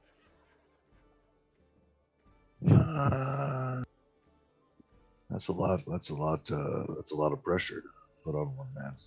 But it doesn't have to be pressure. That's why we stick together. There's four of us. We can share that load, right? We can share that burden. I mean, for example, I think it's perhaps, I understand you're an academic, you've led a cloistered life, you have spent more time honing your penmanship and your critical thinking skills and not so much your swordplay, and so perhaps these adventures are a little dangerous for you. I think perhaps there's a way for us to help you with that. I think if we teach you a little bit how to defend yourself a little bit more, perhaps even get you a shield, some armor, a sword instead of that gigantic thing you don't seem to really know how to wield, you might be able to take care of yourself a little bit more down there, and then Xanthi and Des and I can focus on the threats and make sure that, everyone doing their part, everyone sharing the load and doing their part, and you can be there to sort of guide us with your learned intellect, and the rest of us can do what we do well. We can handle these beings, and Xanthi can set everything on fire, and Des can act shifty and stab things from the shadows, and everyone's doing their part. You know, I think. How about this? If you're willing to hear me and try things my way next time, non-violent, we go in, maybe we seek another solution before we go guns before we go swords flaming. Then Sword, that'd be nice. Then how about this? If we're willing to go in that way first, if you feel that it's time to defend ourselves, you just tell me that it's time to defend ourselves, and I'll follow your lead. All right, but counterpoint to that. If we are moving into a situation that is unknown, you don't go rushing in. You let Dez, perhaps me, or even Xanthi go and take a look, ascertain that there's no threat, that there's no danger, no imminent danger to us. And then once we have ascertained this, and once we know that things are all right, then you can move in and inspect things and catalog things and be all the curiosity little wanderer that you want to be. But if there is some danger, then you allow us to do our part without forcing us to always be looking over our shoulder to see if you're okay and having to perhaps weaken our bond by being forced to constantly trying to just to cover, right? Listen. Don't defend me. I don't want it. Well, I don't want you to die, Professor. I mean, I won't die. Well, you came pretty close back there. I did. But as long as we go in with the intent to seek an amicable solution for all parties interested, you know, if you tell me that it's time to defend myself, I'll listen to you, and I'm willing to not rush in 85% of the time. All right, and you'll let me teach you perhaps a little bit how to defend yourself, how to use a shield perhaps to protect yourself, and I don't like shields. At least tell me you'll think about it. And I'll think about it. I have a favor to ask, and if you don't mind, I'm ashamed to admit it, but I don't know how to read or write, and it's definitely something that I feel is lacking. I would appreciate it if you would be willing to teach me how to do these things. I was going to ask Xanthi also. She certainly seems to be fairly sure with her pen. But I figure if the two of you are working at it, it'll probably get into this old thick skull a little faster. Well, I'm relying on you for that, so I need you to stay alive. Well, I mean, what do you want to learn to read and write? There's so much I don't know. There's so much mystery and No. secrets. Common, Dwarvish, Elvish, Abysmal. Oh, well, Halfling. we could start with common, I guess, so that I can at least read the menu when I walk into a tavern without having to say, I'll have what he's having, because I've gotten some pretty weird things that way in the past. I remember this one, there was like this frog leg and this thing of milk whites with cherry. It was just not good. Oh, yeah, I've had that before, actually. It's a little... It's fizzy. dry. It's like a fizzy dry.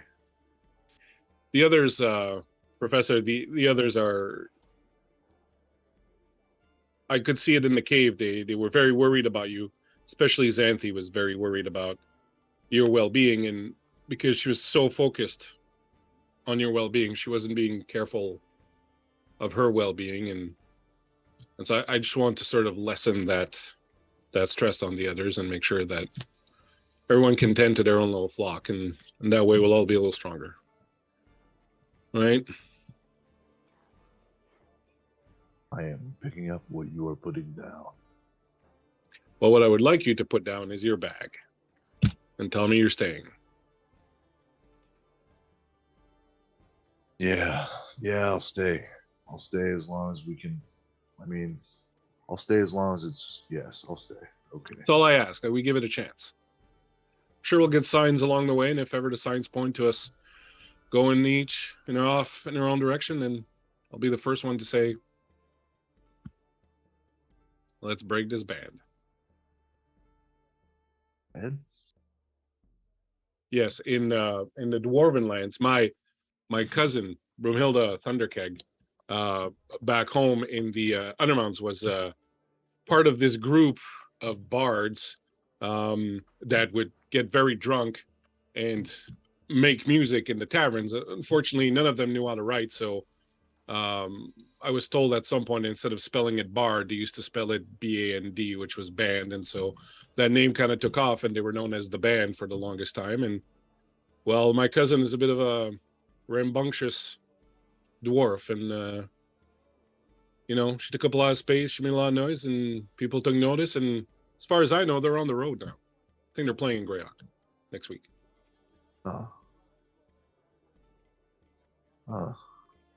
Thunderkeg family was renowned back home.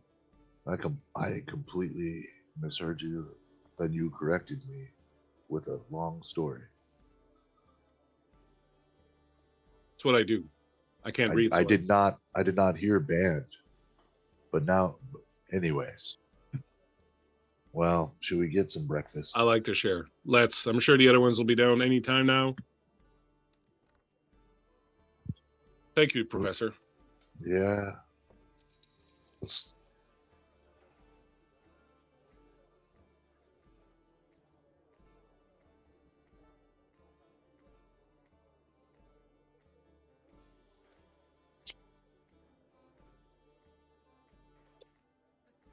Yeah, Xanthi has this big charcoal smear across one side of her face and like part of her hand, and she goes, "Oh, good morning." Morning, Xanthi. Breakfast? Yes, please. Xanthi. What? Oh, your face looks nice. No, I'm gonna reach out and I'm gonna like drag a finger across her cheek and then show her all the charcoal. Oh. I fell asleep on my journal. And I'll do prestidigitation and just wipe it clean. Thank you for letting me know. Xanthi, you look down and you can see that Norb has his stuff basically at his feet, like his pack, all of his gear. Norb, are you leaving again? It's just no, I'm not leaving. Okay. Desmond, you walk up at this point too. You never Where's know the coffee? when you're gonna have to run. Oh, We're taking up running. Nobody told me. Yeah, Run if you and carry all where? your It's stuff, too it early. makes you stronger. what's going on around here? Ugh. Strength training, I guess.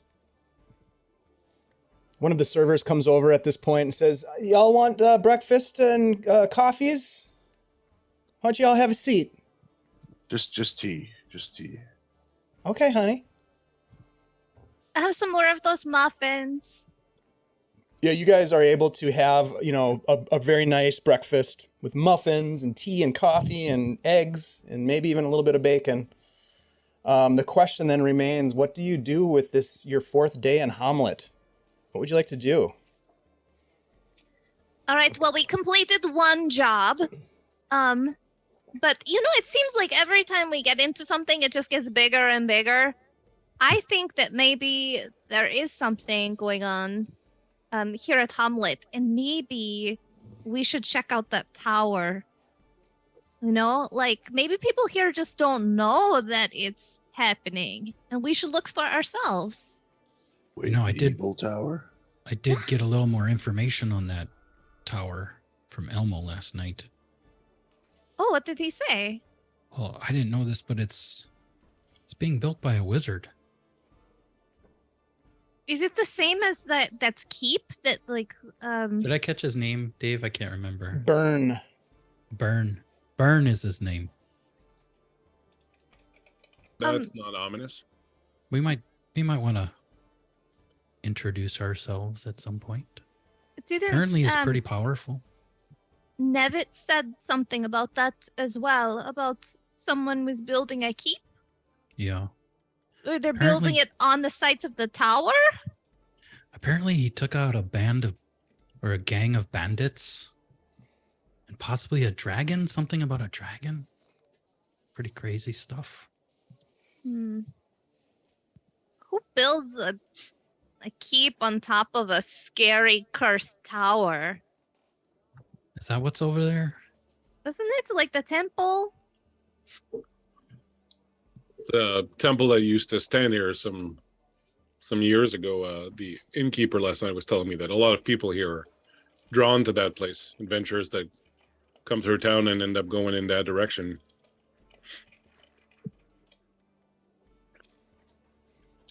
Do they Certainly. come back?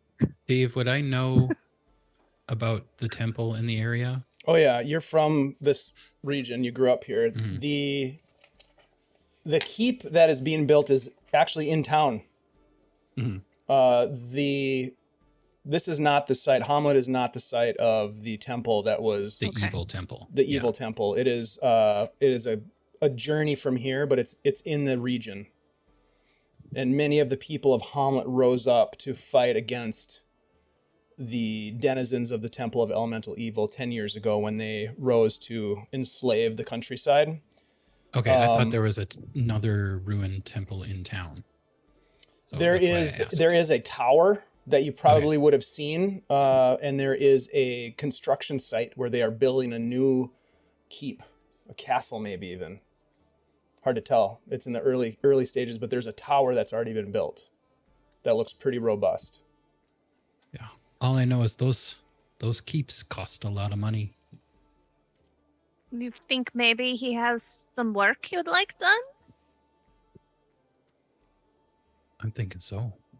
But maybe we should talk to the druid. Oh, that's right, about that blight stuff. I mean, he might be able to he might want to know about those giant mushrooms that tried to attack us. That tried to kill us, I mean. Yeah, Tried to punch us.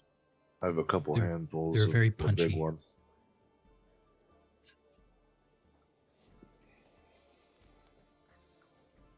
Druid sounds like a good place to start. At least we might be able to get a bit of information about those things we faced yesterday.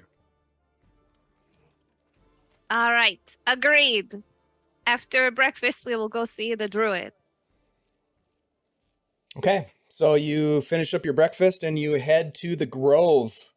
And when you arrive this time, you walk past the small cairn, the rock shrine that has flowers and berries and different types of, there's some coins that are stacked there.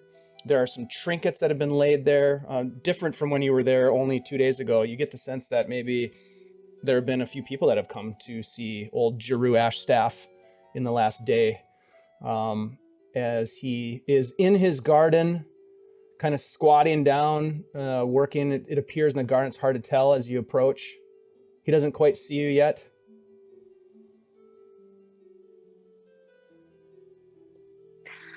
Hello, Oh, Drew. oh, and he stands up. Oh, hello. And you can see him It's like me. kicking in the dirt a little bit. Ah, you're back. Well, what you got for me today? You got another offering? Any more questions? Something better. Oh, Mysterious blights. mysterious blights, you say? Well, looks like we should have a sit down. Feldspar, pack me. And Yes, he sir. kind of holds out his big pipe. Yes, sir. and I will pack him. And Xanthi starts turning out her pockets, and she's got like diseased twigs and mushroom bits and stuff Oh, from my. the cave. Norb, show him your bits of mushroom. Oh yeah. I'll take out 2 handfuls of mushroom that I pulled off of the big one. He takes one of them from you. Oh yeah, Now I also these- have this, and I'll take out one of my hand axes, and it's covered in like green slime. Takes a bite out of one of them. Some of them were ugh. glowing, Mm-mm. Yeah, this is sentient. This is They were some walking bad around trying to stuff. kill us. What? Yeah, yeah. They were evil the mushrooms. and angry. They were Angry green. mushrooms. Never Okay. seen anything like it. Okay, And so- and these, and I point to the sticks that have little bumps on them, and I go, And these were part of some tree like creatures, like little ones that attacked us, and the same kind of bumps were on the scarecrows, and the scarecrows Mhm. attacked us. They're so scary. Just see the Mhm. bumps. Yeah. Oh, yeah. Look at those. Let me see that. Gives it back to you. Unusual. It's Highly. gross, right? I mean, many people have an aversion to fungus. It grows in the darkest, deepest places. You say these were angry and violent?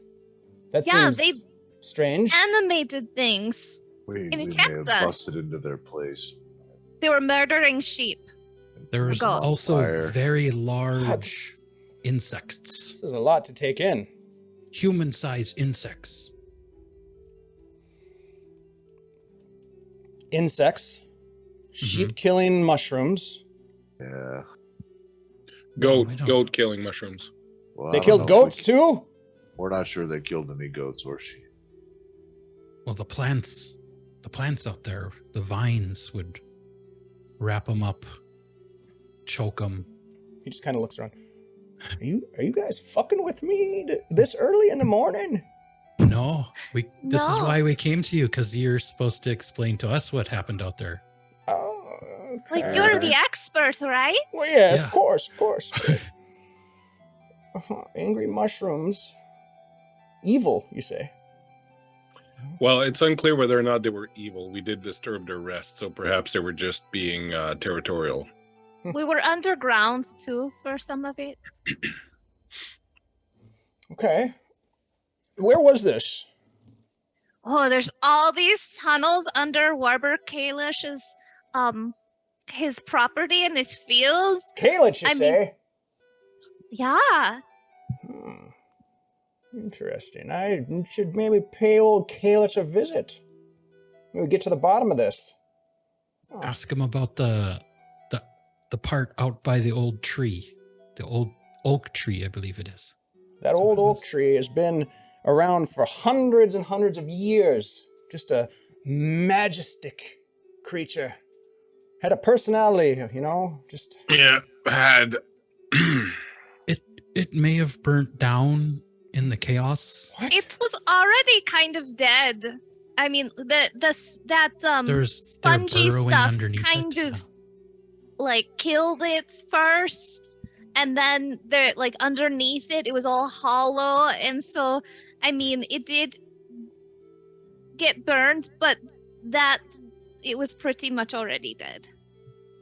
Oh, this is bad news indeed. Well, definitely have to pay a visit to old Warber now. Huh. Let me take these sticks, Xanthi, and the mushrooms, Norm. I'll take a look into this. You say it's out by the tree. And maybe take like one of your bear friends or something with you because we got attacked a lot. We had and to we, escape. we Yeah, barely sorry. made it out of there. We had to escape through a giant hole in the ground. You might want to look for that. Yeah, look for the lightning marks. I will keep my eyes peeled. Good God. Sounds like a terrible night. You're lucky to be alive. That's true. By the grace of the gods. Did you happen to look into that the rock eye people? Yes, of course. Yes, indeed. Wait here. And he turns around and he's doing like his old man routine where he's like kind of like walking slow towards the hut and kind of opens the door. And you can hear him like things are smashing and falling down, like he's just kind of pushing things off of tables, and like pottery is breaking on the ground.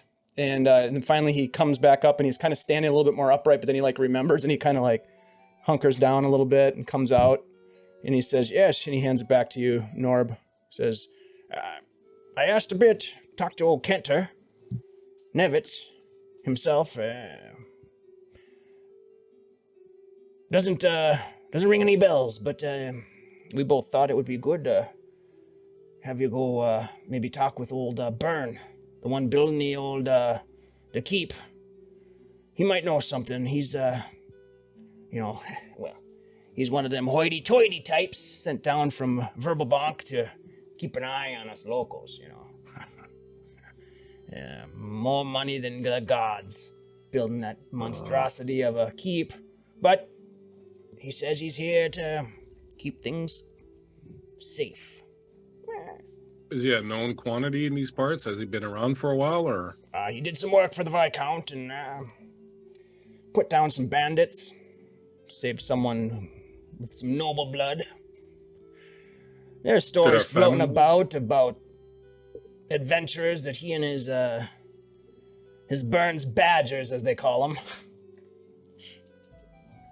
That's cool. That's a cool name It's not bad. for a gang.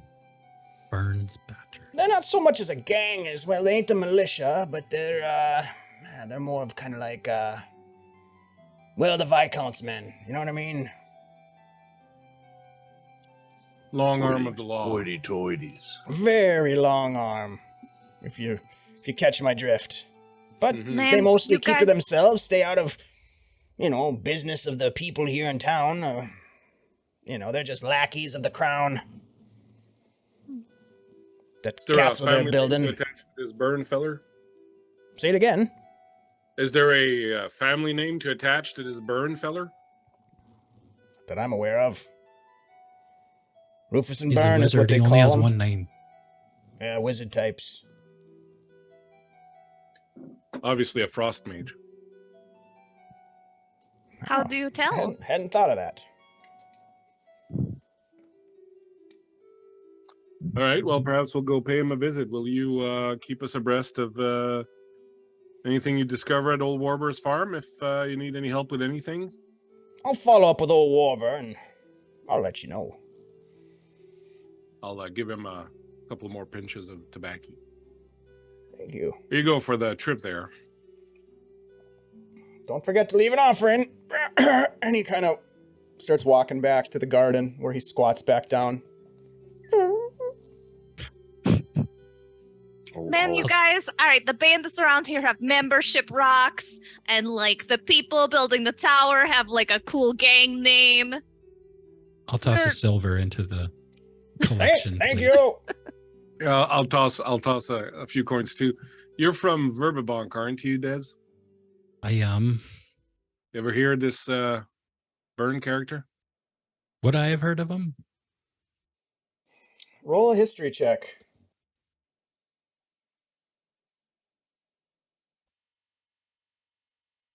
$18.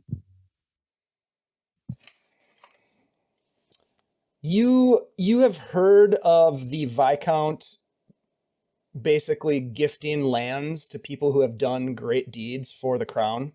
And that's the best you can think of, is that this must be one of those situations where if the guy is as Jeru says, a lackey of the crown, so to speak, quote unquote, everybody's got their biases, of course, but if he's a lackey of the crown, then perhaps he must have done something quite impressive. Or maybe he just had a lot of coin. Yeah, I don't know. He, from the sound of it, he's one of those types that helps out the crown. I haven't heard of him before.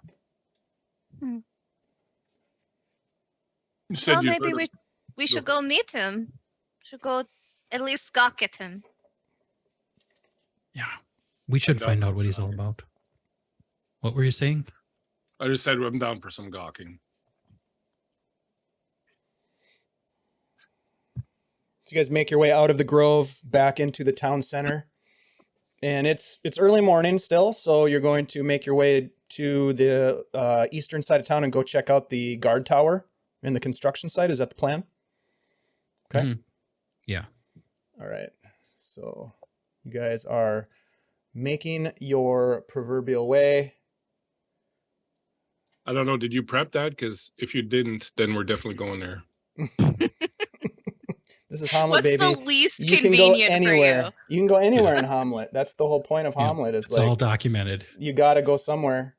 You guys pass by old Kenter Nevitt's place, which is right here, and you can see his farmhand, his stable boy, is in the yard doing his horse duties as you pass by.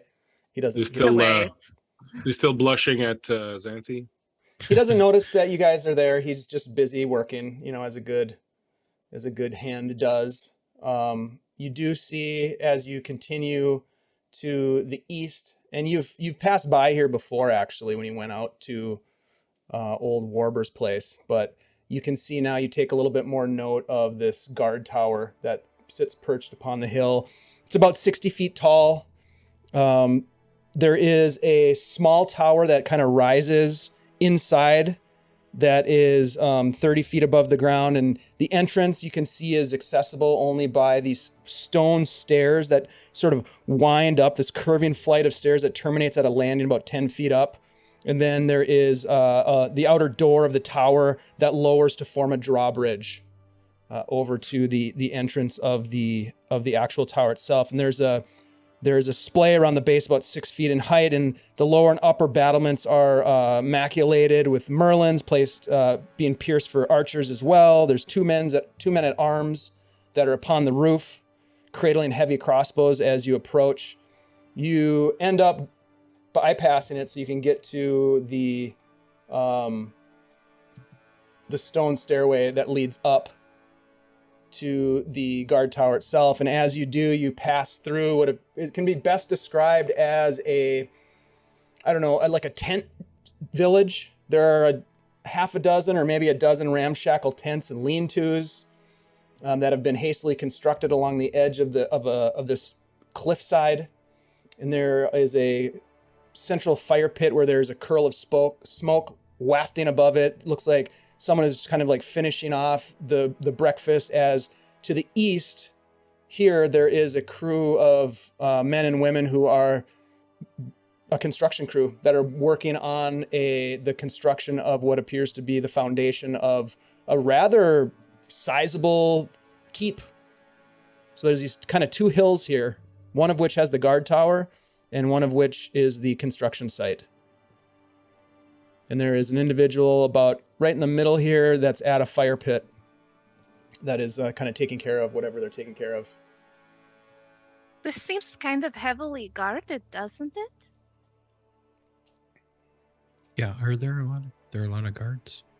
There are a fair number of guards, but there more so there are a lot of people working. There's probably about a half a dozen workers that are, masons. They're moving stones, they're piling stones, they're using mortar to kind of place stones, and they're working on the foundation. There's a lot of activity going on.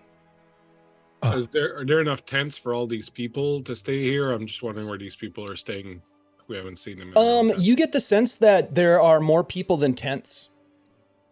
But you do, I would say you probably, at least there's one or two people that you might recognize from the inn that maybe were there drinking, or, townsfolk that are there. And the individual, this man, stands up from the fire pit and kind of walks over, wiping his greasy hands on his tunic, and says, "You're here for work? You're here to help with the construction?" Sure. Maybe. Hi, I'm Xanthi. And these are my hello. friends. Pleasure to meet you. We're heroes. And if you have any hero work, we would be interested in hearing about it. Or we'll just start stacking some bricks. Yeah, those rocks there. Son, grab them Yep. and carry them up over there. Yes, And he- sir. Norb will turn and start stacking rocks. He looks back at Xanth and he Norb, says, "There's a hero for you. Gets right to work." Well, I guess hard work is its own reward, but do you Well have said. any non-construction jobs? Are you Yes, looking to join up with the Badgers? is Mr. Byrne around? You want to talk to Burn? Yeah. You sure While they're about chatting, that? I'm gonna go get Norb. I'm gonna go get I Norb while mean, they're chatting and just Do bring him people back. not speak to him? He's a very busy man. He's the wizard, what about, right? What about these rocks, Locke? He's a very powerful wizard, yes, indeed. Well, He is the we most could- worshipful mage of Hommlet. Worshipful? Oh, is that his title? That sounds pretty cool. That not does sound bad. pretty fancy. But yes, we would love to talk to him. I bet he's very interesting. All right. I'll see what I can do. Come on, follow me. And he starts to Xanthi guide just you toddles up the second stone staircase towards the guard tower. And you can Norb see put the as you rock down. get closer, it is just tall Norb put the and rocks down. looming. Norb is over there like piling rocks. No, put it down. All right. Just- I'll come walking after him. If we can't get work, then you can stack stones, right? There's a lot of money to be made here, guys. I think there's more money up here. I don't know. Trust me, I can smell it. This You is look like a good consistent hand work. there, fella. The guy looks over at you. The name's Thorma. What's your name? Is he talking to Norb or Dez? He's talking to Norb. Well, man, I'm Norb, and I'll hold my hand out. He grabs your wrist and kind of turns your wrist over so he can look at your hands to kind of get a sense of like, you know, your work. What do your hands look like when he looks at them? Give you the canvas check. They'd be pretty soft, but very strong. You lift that rock pretty good. You looking for work? He's walking and talking with Norb as you guys are making your way towards the tower. I mean, we like work, yeah. I mean, we're here to see this guy burn. Well, it pays well, the building work. 1 gold a day. 1 gold. How many hours? All day. What kind of benefits? You get paid at the end of the day. All right. How long is this work plan on going on? We do feed you breakfast. That's a Oh, benefit. nice. Yeah, I like that. You get a lunch Uh, break. How long's that? Lunch break? Yeah. As long as it takes you to eat lunch, I guess. All right. How long do you expect this work to be going on? By the looks of it, it's going to be taking a while. All right. How many people are working here? Depends on the day. Okay. What's Burn like? He's majestic. Is he a pretty good foreman? Does he like bring you the supplies and tools you need to do the job? He's not too involved with the actual, grunt work. My friend Lachlan here, he's very knowledgeable on labor. He's a dwarf. If you I can couldn't see tell. that. He's a little tall. I know. Well, I You mean, know, we really he's like to paying for speak all with this. Burn. Well, Burns paying for it. It's his operation. Money comes Is down it- from Verbalbonk, though. Is it true that he got all his money from a dragon horde? Oh, you've heard the stories. He is quite the hero. Yes, indeed. A green dragon that he and Rufus defeated. That's where they got most of their fame and fortune. Great adventurers, the two of them are. Rufus, you said? That's right. You Is heard he a of him? wizard as well? No, he's a great fighter. Mm. Hell of a good leader. Can I ask you a question? Of course. How did they manage without a cleric? I can't say I know. Perhaps they had one with them. Perhaps he got ate by the dragon. That does tend to happen when you go up against a dragon. Green dragons, I've heard, are particularly green. Hmm. Under whose orders is Byrne doing this? Is it Order of the Crown, or is he just building himself a little summer home? No, they're here on business, friend. But I'll let him explain all that to you. Right. All right, just right this way. Oh, wait here. All right, stand right here. Okay, hold on. And he goes across the drawbridge as he has you wait sort of on the flight of stairs that lead up to it. And you can kind of look in and you see that there's an entry hall. And maybe you take a few steps across the drawbridge. You start to get a little bit closer. Xanthi, I think you'd probably be curious to look inside. And you can see that it's just a stone circular tower, classic tower. There are arrow slits that flank the doorway into the building. And it looks as though there are tables inside where maybe the badgers meet, and you kind of like, you get this sort of like cool adventure vibe from the inside. There's like shields and swords crisscrossed on the walls with different heraldry emblazoned on them, and it just looks really cool. You can smell wood smoke and like maybe some dried ale. It just seems like, like a guild hall of adventurers kind of thing. This is such a cool clubhouse. Oh my gosh, they have a cool name and they have a cool clubhouse. You watch as two guys come down and they start walking like towards the drawbridge to leave the tower. Excuse me, miss. Excuse me. All right, just a bit. Thank you. And they walk past you and they've got swords and spears and they're walking down the stairs to go somewhere, but they look like they're busy. And they have on their chest plate, they have this really cool badger insignia emblazoned on it. I think I have. Let's see. I think Xanthi will just actually like have this. nudge Dez. It's one of them badgers, I reckon. Yeah, Here we Right? go. they look kind of. I mean, they got some nice clothes, No, it's missing fancy bottom jaw. shields. What? What? Huh? There we go. There's the No, I badger. suppose it's true. Where is his bottom jaw? It's like the top half of a badger's head. Yeah.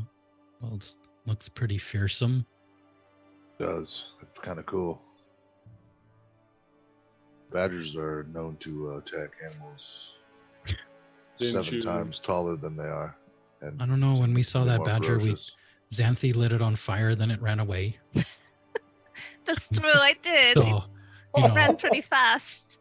Maybe They that's can't where be you that got the tough. idea for the Burns badger. They're also when we they're come also up with an idea for our dogs. gang's name, we're not gonna not badgers. That is an absolute We need a coincidence. tougher animal. That you burned a badger. That's pretty funny though. We burned a badger. Yeah. If That's we're going really for an funny. animal totem, I think we're gonna have to start with the bear, but work our way from there. I like Well, we owls. also killed a bear. Oh, that's true. So we maybe not something we've killed yet. Yeah. And that was way more formidable than that badger was. What if we did like a mushroom with like a sword? We also killed the mushrooms. No, mushrooms aren't tough enough. What You can't about put an a mushroom owl? on your shield. An owl with a severed head, its claws flying over and snakes pouring out of the neck hole.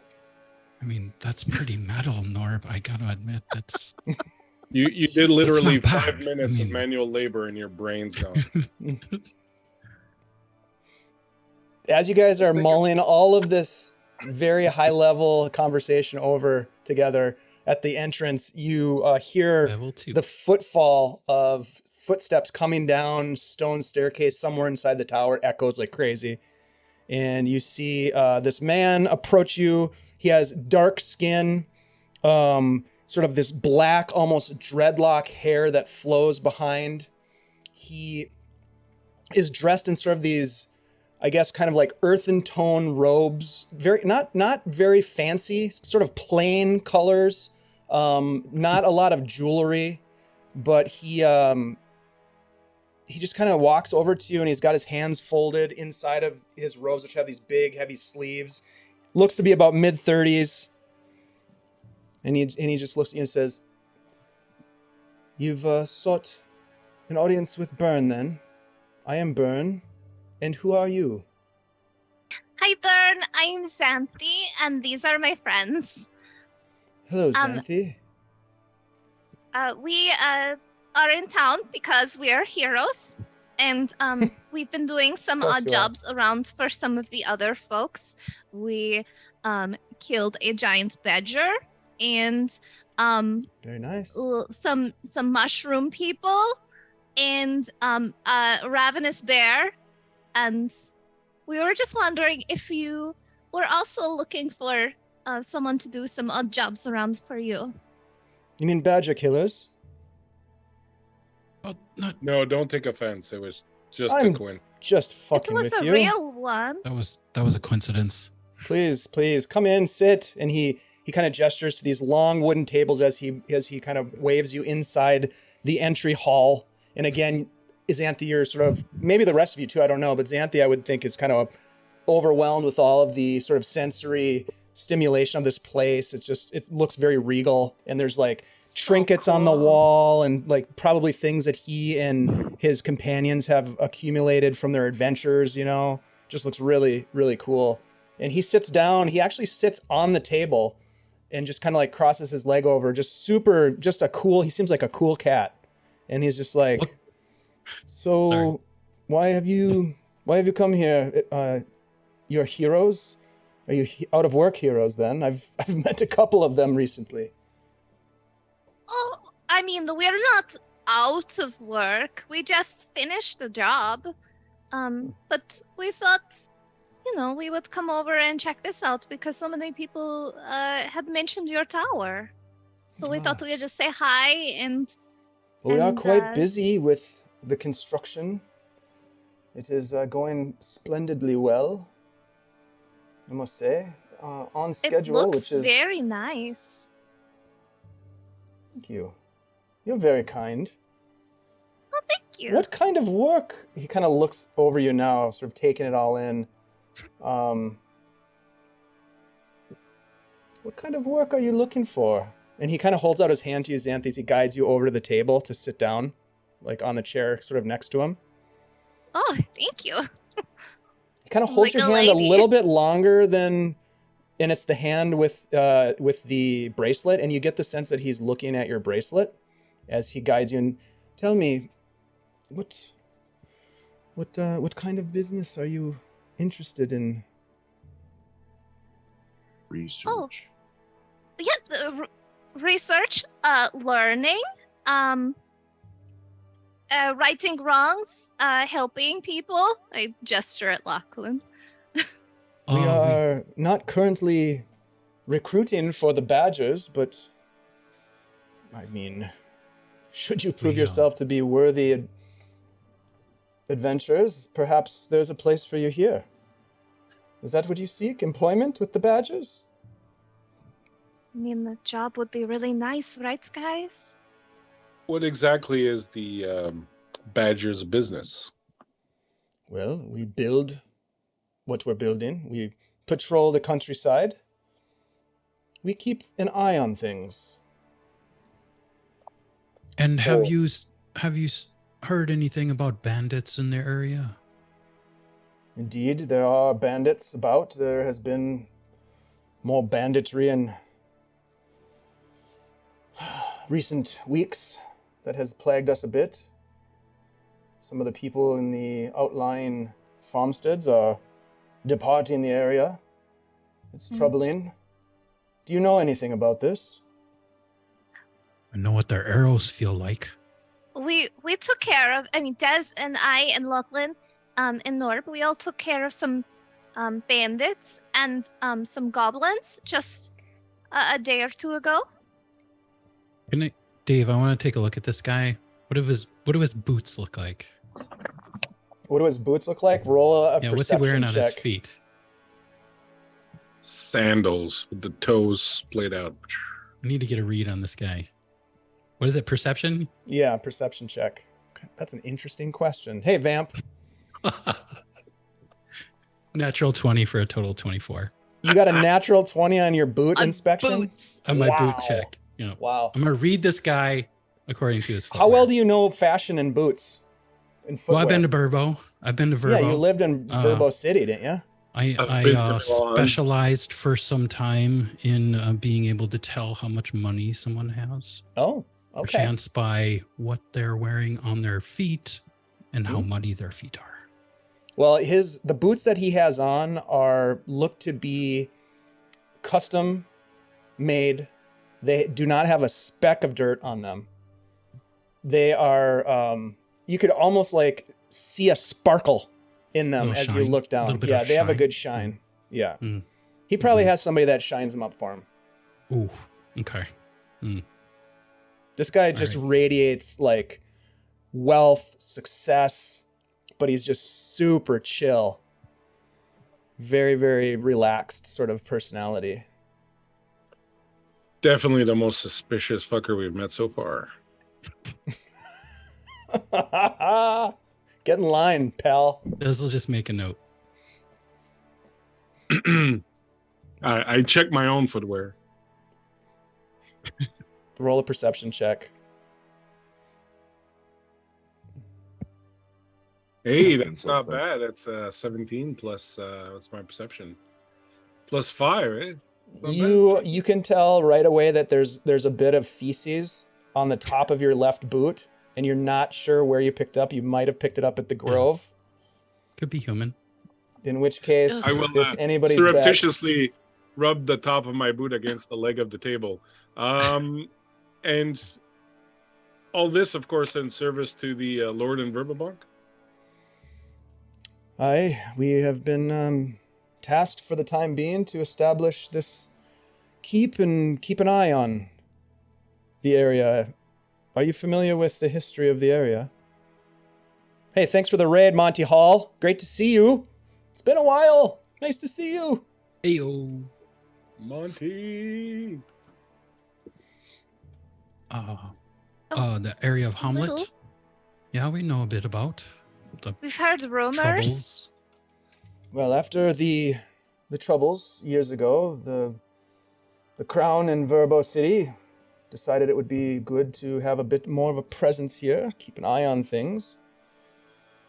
They built the church, which brought a bit of, well, civilized religion anyhow to the people here, and well, they made plans for this place, and the tower was erected, and the architecture began on the keep. Now we are finally getting around to laying the foundation for what will be a considerable outpost that will allow the crown to keep an eye on the lands.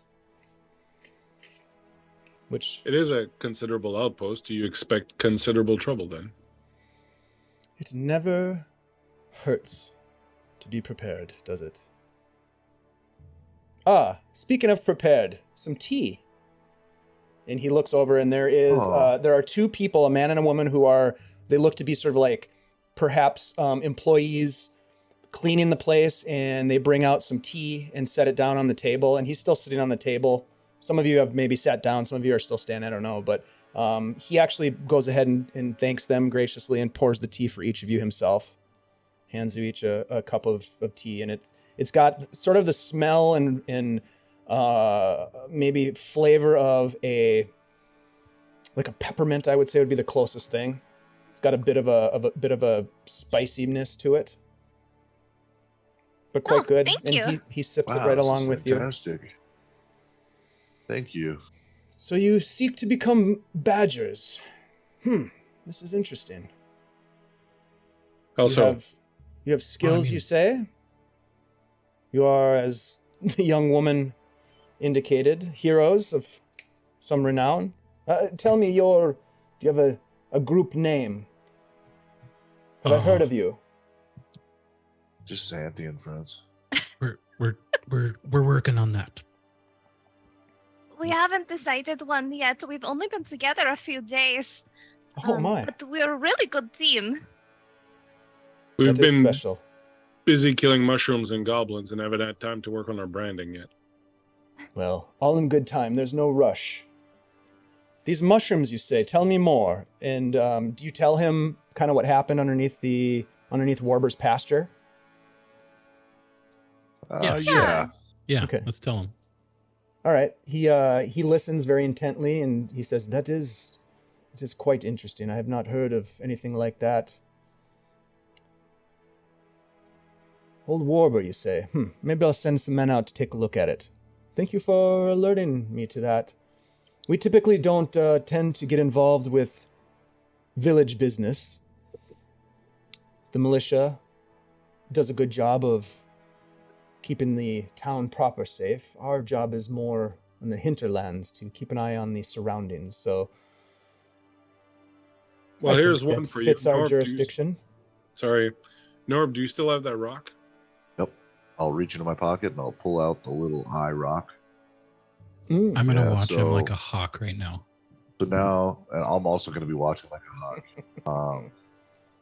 And I'll hold the rock out to him, and at the same time as I'm holding it out, I'll say, "Yeah, we were beset by some bandits on our way here. We all heard similar rumors about some stuff happening around Hommlet, and well, these bandits didn't make it out okay, but we did collect these rocks. We showed it to the druid, and he mentioned that perhaps That old fart Giroux. How is he? yeah, oh, he's doing great, shitting in the garden still. He's just doing his thing. He is quite cultured, is he not? Yeah, Virgin and binging. Yeah, he's checking out that mushroom cave we mentioned today, probably right now, in fact. But he sent us over here to chat with you. He said maybe you'd have an idea. He also mentioned that you dealt with a group of bandits in the past. Is that accurate? Now you're digging for stories.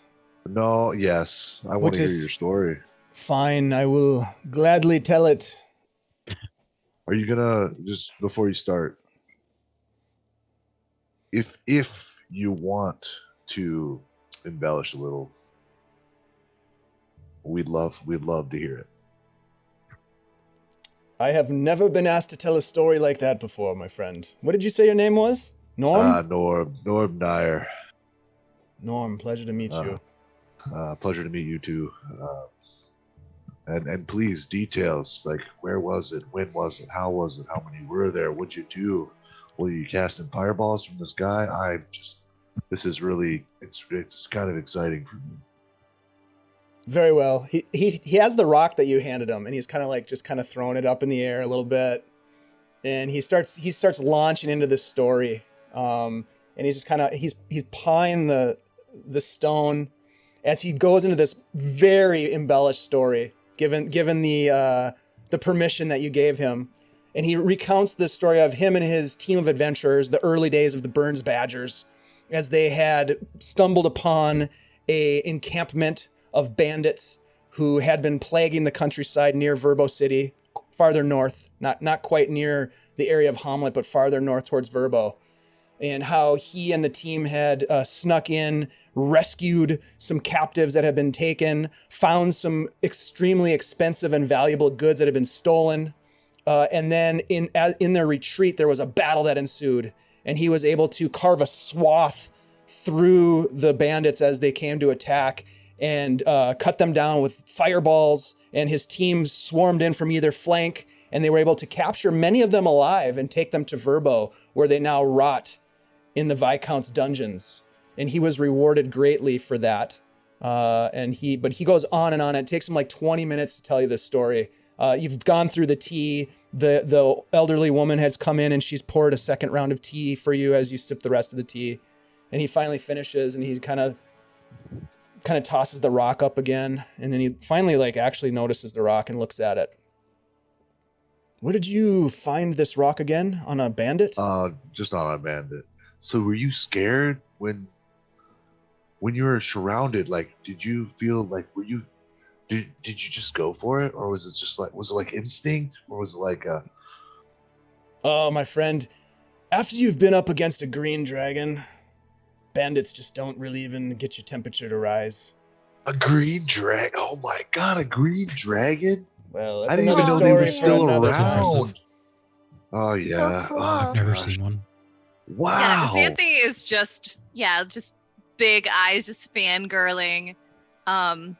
This is like a real adventurer. Yeah, he like walks over to the walls of the chamber and he's like showing you paintings of like him and the Badgers as they're like standing there all triumphant, you know, just probably totally embellished paintings of them, you know, posing over like, you know, fallen bandits and piles of gold, and he takes down like this big drinking horn from some stag, and he's telling you all about it, and he goes through because you guys are obviously interested in what his story is, and he lays it out as best he can.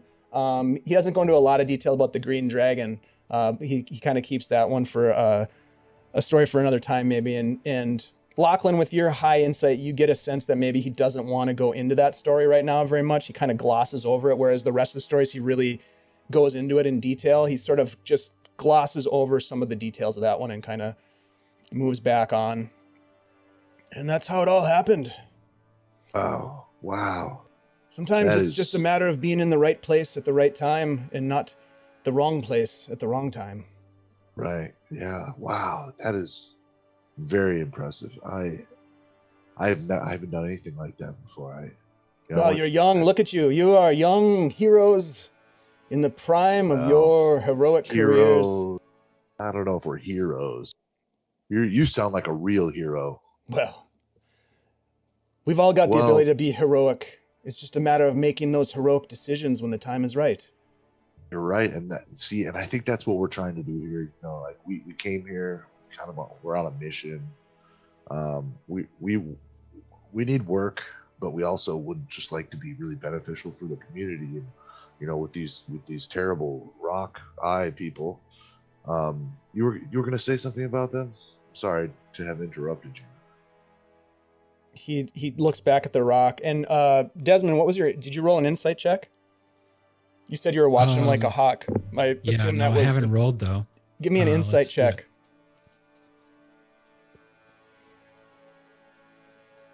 $15.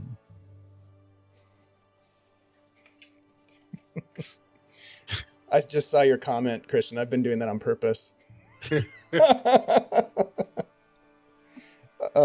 Most of the NPCs have been getting his name wrong. Good on you for realizing it. I think everybody else was on to you, but no one said anything. Okay.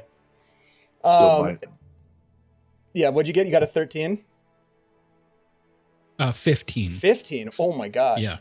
Yeah, That's totally- that's you totally can see the different. whole time that he's talking, you Mhm. get the sense that he's also paying a lot of attention to the rock, whether he's tossing in the air nonchalantly or he's like kind of looking at it as he's telling the story, and he's like feeling it in his hand.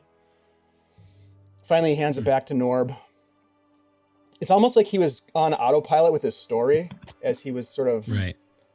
something was happening with the rock in his hand. Have you I ever? mean, I've seen Sorry. these before. Where exactly did you find it?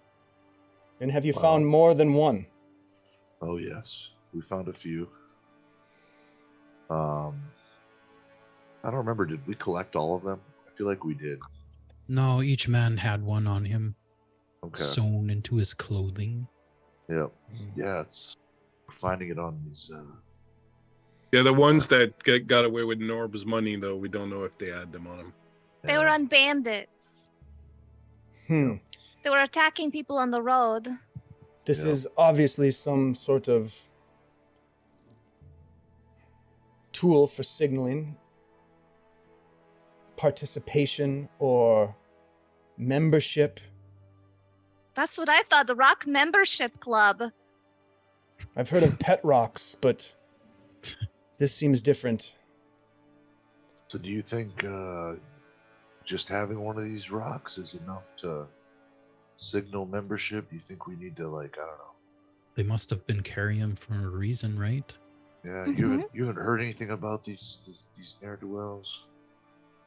Have you ever seen anything like that before? I've seen this mark before, but it's been some time. What troubles me is the idea that these banditry assaults are not random events, but perhaps coordinated. It troubles me that perhaps there is someone orchestrating, or at least financing. And even though he's saying he's troubled and stuff, and he looks concerned, he still just looks like he's just super chill.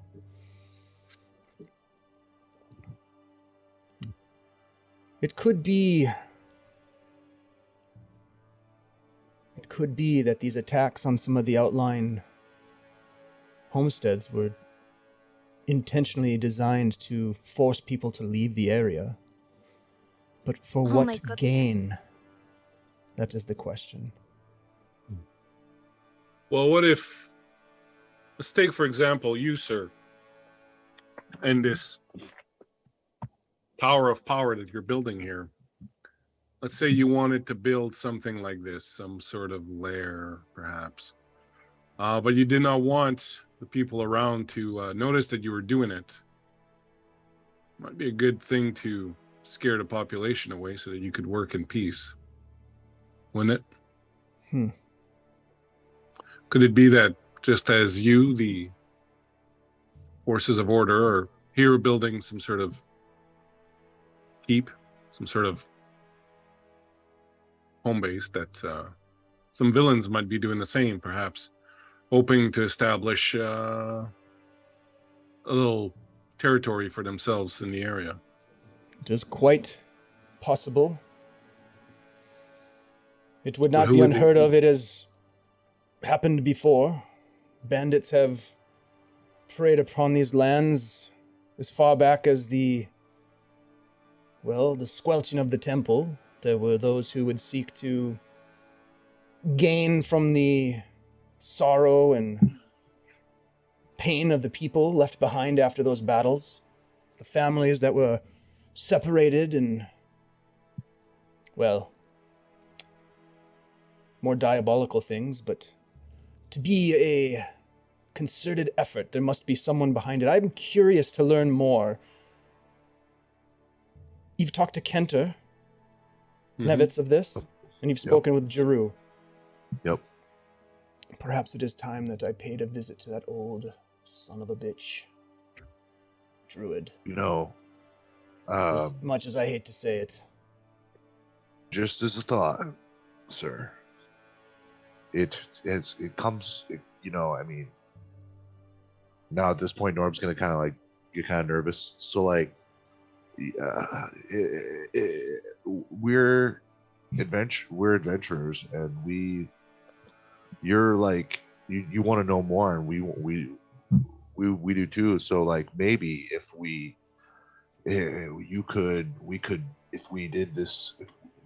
could transact it. We could look into it for you, and then you could pay us.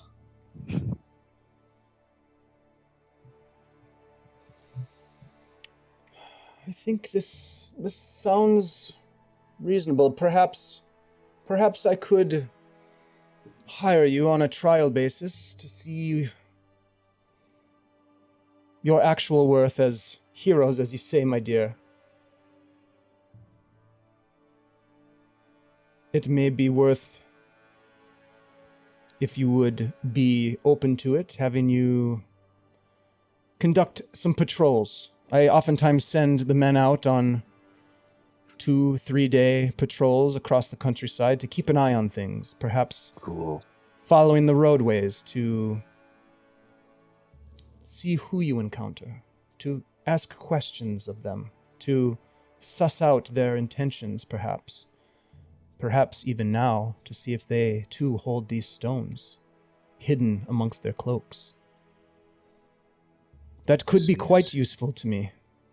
Very good. And then we could have access to your library, maybe, if you have one. You seek to study.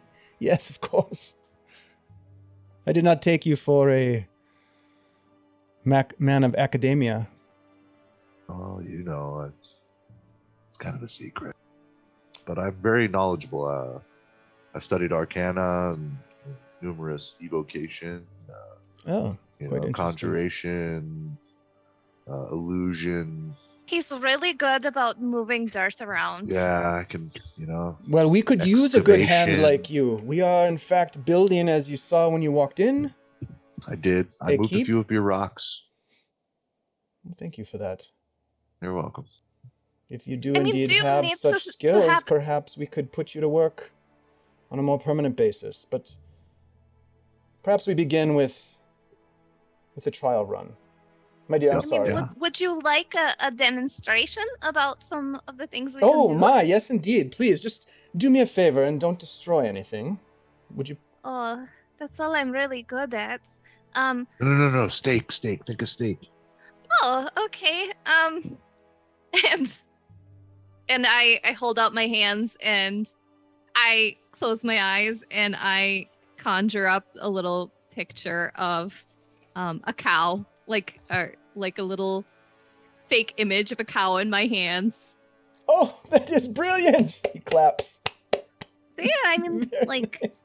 this is Oh. not destructive. What are you doing now? Oh my goodness! And you feel yourself lifted off your feet as you are now God. levitating. You're levitating above the ground. He's just giggling. Luckily, what am I doing? I don't know. Look at Stop her. doing it. How do you manage that? I'm only kidding. And he just lowers you back down to the ground. Oh, I couldn't good. I thought it resist. was another one of those things that I didn't know I could do. Do you not study the magics? No. Do you study them? I just do them. I have dedicated my life to study of the arcane arts. You are fascinating. He kind of, you watch as his eyes kind of go blue for a minute as he kind of looks deep into your soul. Des moves his hand to his sword. Roll a perception check. I don't know if you would have seen that happen. We'll see. All right. 17. He's not that obvious. 17? 17, yeah. All right, hold on. Let me roll.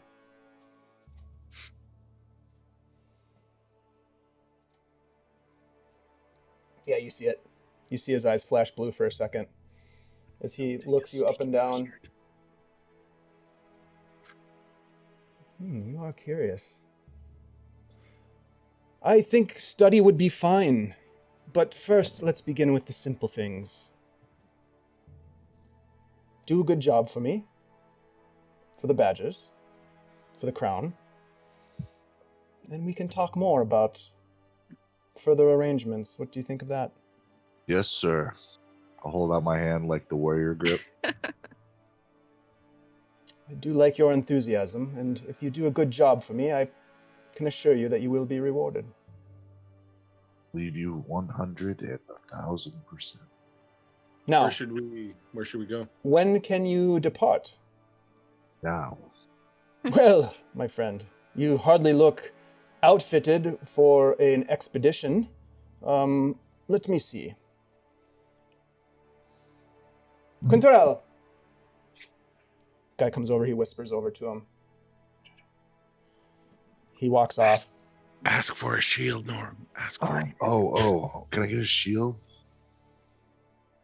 Mister, shield? sir? Yeah. Lachlan needs a shield. You're asking for your friend, how nice. No, never mind. It was for Norb, but he seems to.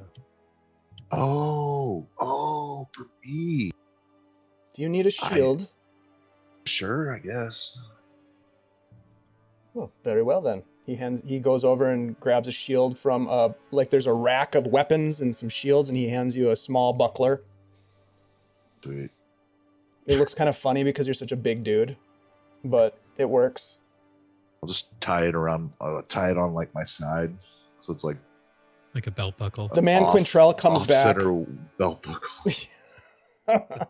Quintrell comes back and he's got he has 4 small leather satchels and he puts them on the table, and puts one out in front of each of you. Here's a little advance, shall we say. Get yourself outfitted. Visit Ranos and Grimag at the D&G Mercantile and ready yourselves for an expedition. When you are ready, come back here and I will have a map for you that should help guide you to a location. I'll send you east. North. Northeast. All right, sounds amazing. Just thought. That sounds like a really great opportunity for us. Yep, I love it. And you, What do you think, Lachlan? dwarven friend? You look deep in thought. I'm just wondering, you said you encountered these groups of bandits with these rocks of disimagery before. Did they have a name? I have seen this image before, but I do not know the name of it.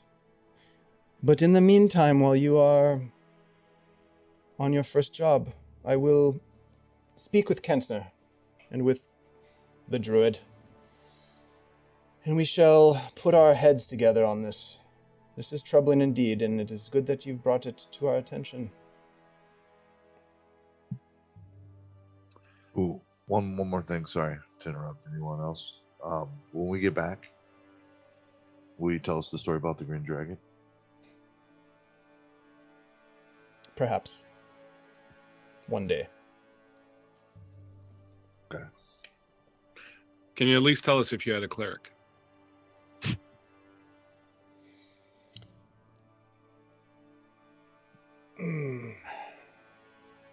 Say no more. There are some things, and you will learn this someday, young heroes, that are better left to history. Right. Yeah, maybe he died. We should probably not ask. Maybe the dragon was a good guy. I'm literally cleric standing always right does. here still. Sorry. We're just speculating. You know, I'm gonna grab my pouch and go. All right, we're Thank you very just much. Seen enough. Thank you very much. Thank you Bring- for this opportunity. We'll be Bring back me soon. something useful. Yes, sir. What do you find useful? Like information, heads. I prefer that if you do encounter any outlaws, that you bring them in alive. Oh, that's But gonna I be do kind know of that you must hard. defend yourselves. Don't make yourself a victim. No, we're But not going to be victims. Information We're going to is capture them easier for to pull from alive. Although I do have friends in Verbo that I could call in if we need them. Nevertheless, seek out the mercantile, outfit yourselves, and come back for orders. I'll set you up with my man, my lieutenant, and he will give you your orders. Is there anything else that I can help you with? Oh, this is great. Thank you, sir. He reaches out and he shakes each of your hands one by one. And Xanthi, as he reaches out and shakes your hand, he kind of shakes your hand with one hand, then he kind of puts his other hand on like the top of your hand, and he just kind of gently touches the bracelet on your hand or on your wrist, and you can just feel like a little tingle of energy as he does. He says, "This is quite interesting. I look forward to speaking with you again." And you kind of feel this little, almost like effervescent feeling. Oh, do you like jewelry? I do like that. Very well then. Good day. And he walks back up the stairs and disappears up into the tower, leaving you at the drawbridge gate. The man has been standing by the gate the whole time who brought you up there. All right then, I guess it's time to go. How much? Des will check out the pouches that he gave us. Yeah, as you're walking what's out, inside? you open the Yeah. pouch. There's 10 gold inside of it. He just gave us each 10 gold. Well, we got to find something worth 10 gold for him then. I'm wondering, Des, the next time, take a look as we leave. Try to memorize a few faces. The next time we're at the tavern and you see some of these people, it might be interesting to see what the contents of their pockets are, just to make sure they're not carrying rocks. Get my drift. You know, I didn't. Are we clear of the building now? No, you're Yeah, I walking. wouldn't You're have said walking that with with- this guy as you're walking down. Oh, He's okay. he's off in front of you, so you guys can whisper Yeah, to like each I wouldn't other. have said Yeah. that in earshot of him. Like, obviously, I No. would've. He's probably talking to Norb up in front.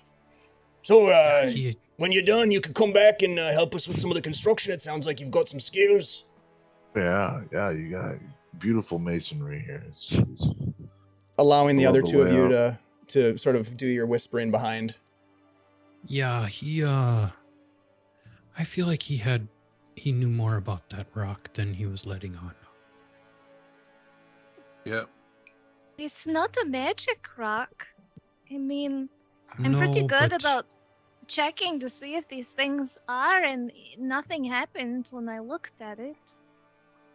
Yeah, he's obviously the most suspicious character we've encountered so far. So You thought he was suspicious? He was so nice. And he's he's Exactly. an adventurer. exactly. he's very rich. I'll tell you that. You can tell just by looking at him. God, you And he guys- Fellas likes like that. jewelry. Tend to know mean- a lot about what's going on around here too. Any man who lets his cleric be eaten can't be trusted. Let that be a lesson to you. That's right. Don't So let me what? be eaten. So as you're leaving, let me get this straight. You're gonna try to. All right, so are you gonna kind of walk over and check out the? Yeah, well, we're the just gonna look construction at zone? people's faces just to make sure that we remember their faces when we see them at the. Yeah, that's fine. So you know, the guy can take you on a tour. This foreman or whoever this guy is can take you on a tour of the construction site, and you see people who are, you know, lifting rocks and setting them in place, and there's a whole thing going on. I mean, it looks like it's a pretty efficient job site, you know, but some of these people look like they just came from town, you know, they need the work. You know, a gold a day is decent. And so they're just working. So what you're looking for, just to try to memorize some faces kind of thing? Yeah, just so if we run into them Mhm. at the bar and they're drunk and we can rifle their pockets, we know who they are. Okay. Yeah. Go ahead, Des, and roll a perception check. Or I mean, I don't know if all of you are trying to do it or not, but you'd inform Des. Yeah, to I'm do taking it. a look around. Yeah. All right. Okay. Sure. Oof. Not great. 9. Okay. I mean, 6.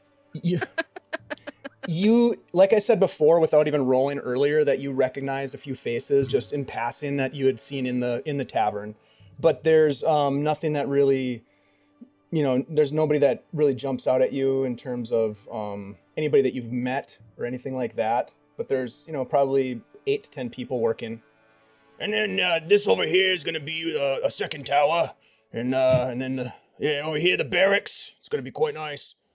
And he kind of finishes up the tour and bids you guys farewell. Well, we better round up some supplies. Sounds good. When did we say we were leaving again? Today, I thought. But so we are going to go get some supplies and then return, and he's going to give us a very nice map.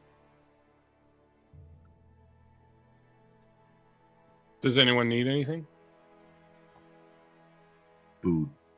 Food. Yeah, we should have food on the road. If they have a tent, it would be nice to have a tent. But if we are sleeping on the road, otherwise, I don't know that we need anything. Well, you can get I guess food we'll from the inn.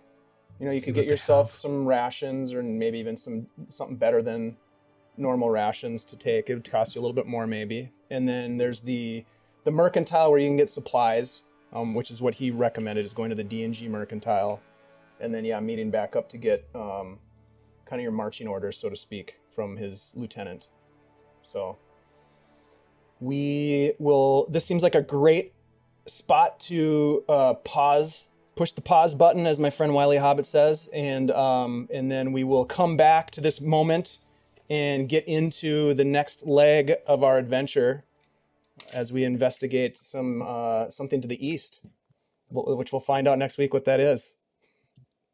Great job, guys. All quiet on the Eastern Front. Not for long. We shall see. We shall see. I love how is even as nice and chill. Like I said, this guy's super chill many times. You're like, fucking sus. This guy's so sus. No, but if you say he's chill once, I'm I'll like, the stab guy's that chill. guy. If you tell me 10 times he's chill. I know. I oversold it. I oversold It's even it. more suspicious, right? Yeah, the emphasis on how chill he was. He's pretty chill. The guy's super Even chill. telling you this elaborate story. He's so chill. Mhm.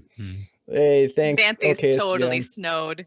Oh my god. Yeah, he's quite impressive. All right, you guys, thank you so much. That was really fun. I appreciate I love role play sessions. I love this. Hommlet has so many cool NPCs. And they're fun to play. All right. I really like the druid actually. Ashstaff is my favorite so far. He's kind of he's my Dan Virius of this campaign. Nice. Just remind me not to step in his garden. Yeah. Yeah, He's exactly. making his own fertilizer back That's there. right, man. That's composting. All right, we're gonna give away some stuff. So let me bring this back over here to the map screen. I want to show folks the cover art for this pretty fantastic bundle, the Halloween fun bundle. I'm serious now. ! Drawing to get in on the action. Let me take a peek here. We've got some folks in here, so that's yeah. exciting. So get in on this giveaway. There's a ton of stuff. There's the Encounters with the Dark Powers, Van Richten's Pocketbook to Ravenloft, Barovian, Born and Raised, Encounters in Barovia, Encounters in Castle Ravenloft, Countess von Zarovich, Marax's Domain, and my all-time favorite, Dark Hexes and Horrible Diseases. You You keep bet your bringing ass that that's one up. coming. Yeah, I already bought that one from CZRPG because we have a 10% discount code just in case y'all are wondering, and I'm just saying that it's pretty freaking rad. Please get in on the giveaway. I'm going to put that in one more time. ! Drawing. Real quick, let's go around the table. Give your introduction again and who you're playing and anything you have coming up that you want to plug. Please go ahead. Let's start with Christian. Let's start with you this time. Oh, me? Yeah. Hey, I'm Bleak Season.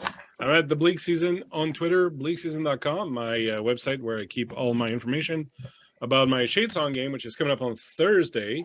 The start of the end, as it's the first episode of the last saga of the season, the last 5-parter. So we're going to see some really cool people playing some bad guys for the next 2 weeks. And then I'll be back here next week for some Heroes of Greyhawk. I play Lachlan Feldspar, Thunder, Lightning, Cleric, Dwarf, Bon Vivant, and, the guy who pays for the rooms. Thank you all for The hanging guy out. footing the bill this campaign. Thanks for being here, Christian. It's just a pleasure to have you have joined our crew here. So thank you for Pleasure's that. mine. Let's jump over to Ashley.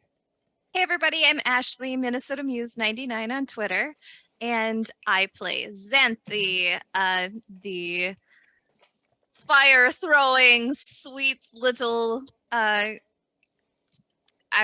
heroine of this group, innocent. She doesn't know what she's into.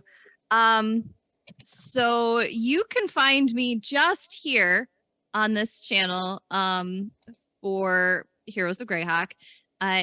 We have something in the works, but it's not being advertised yet. So you have to wait for it. And I will not be here next week. Oh, that's right. So Oh, we I will be on Xanthi. vacation.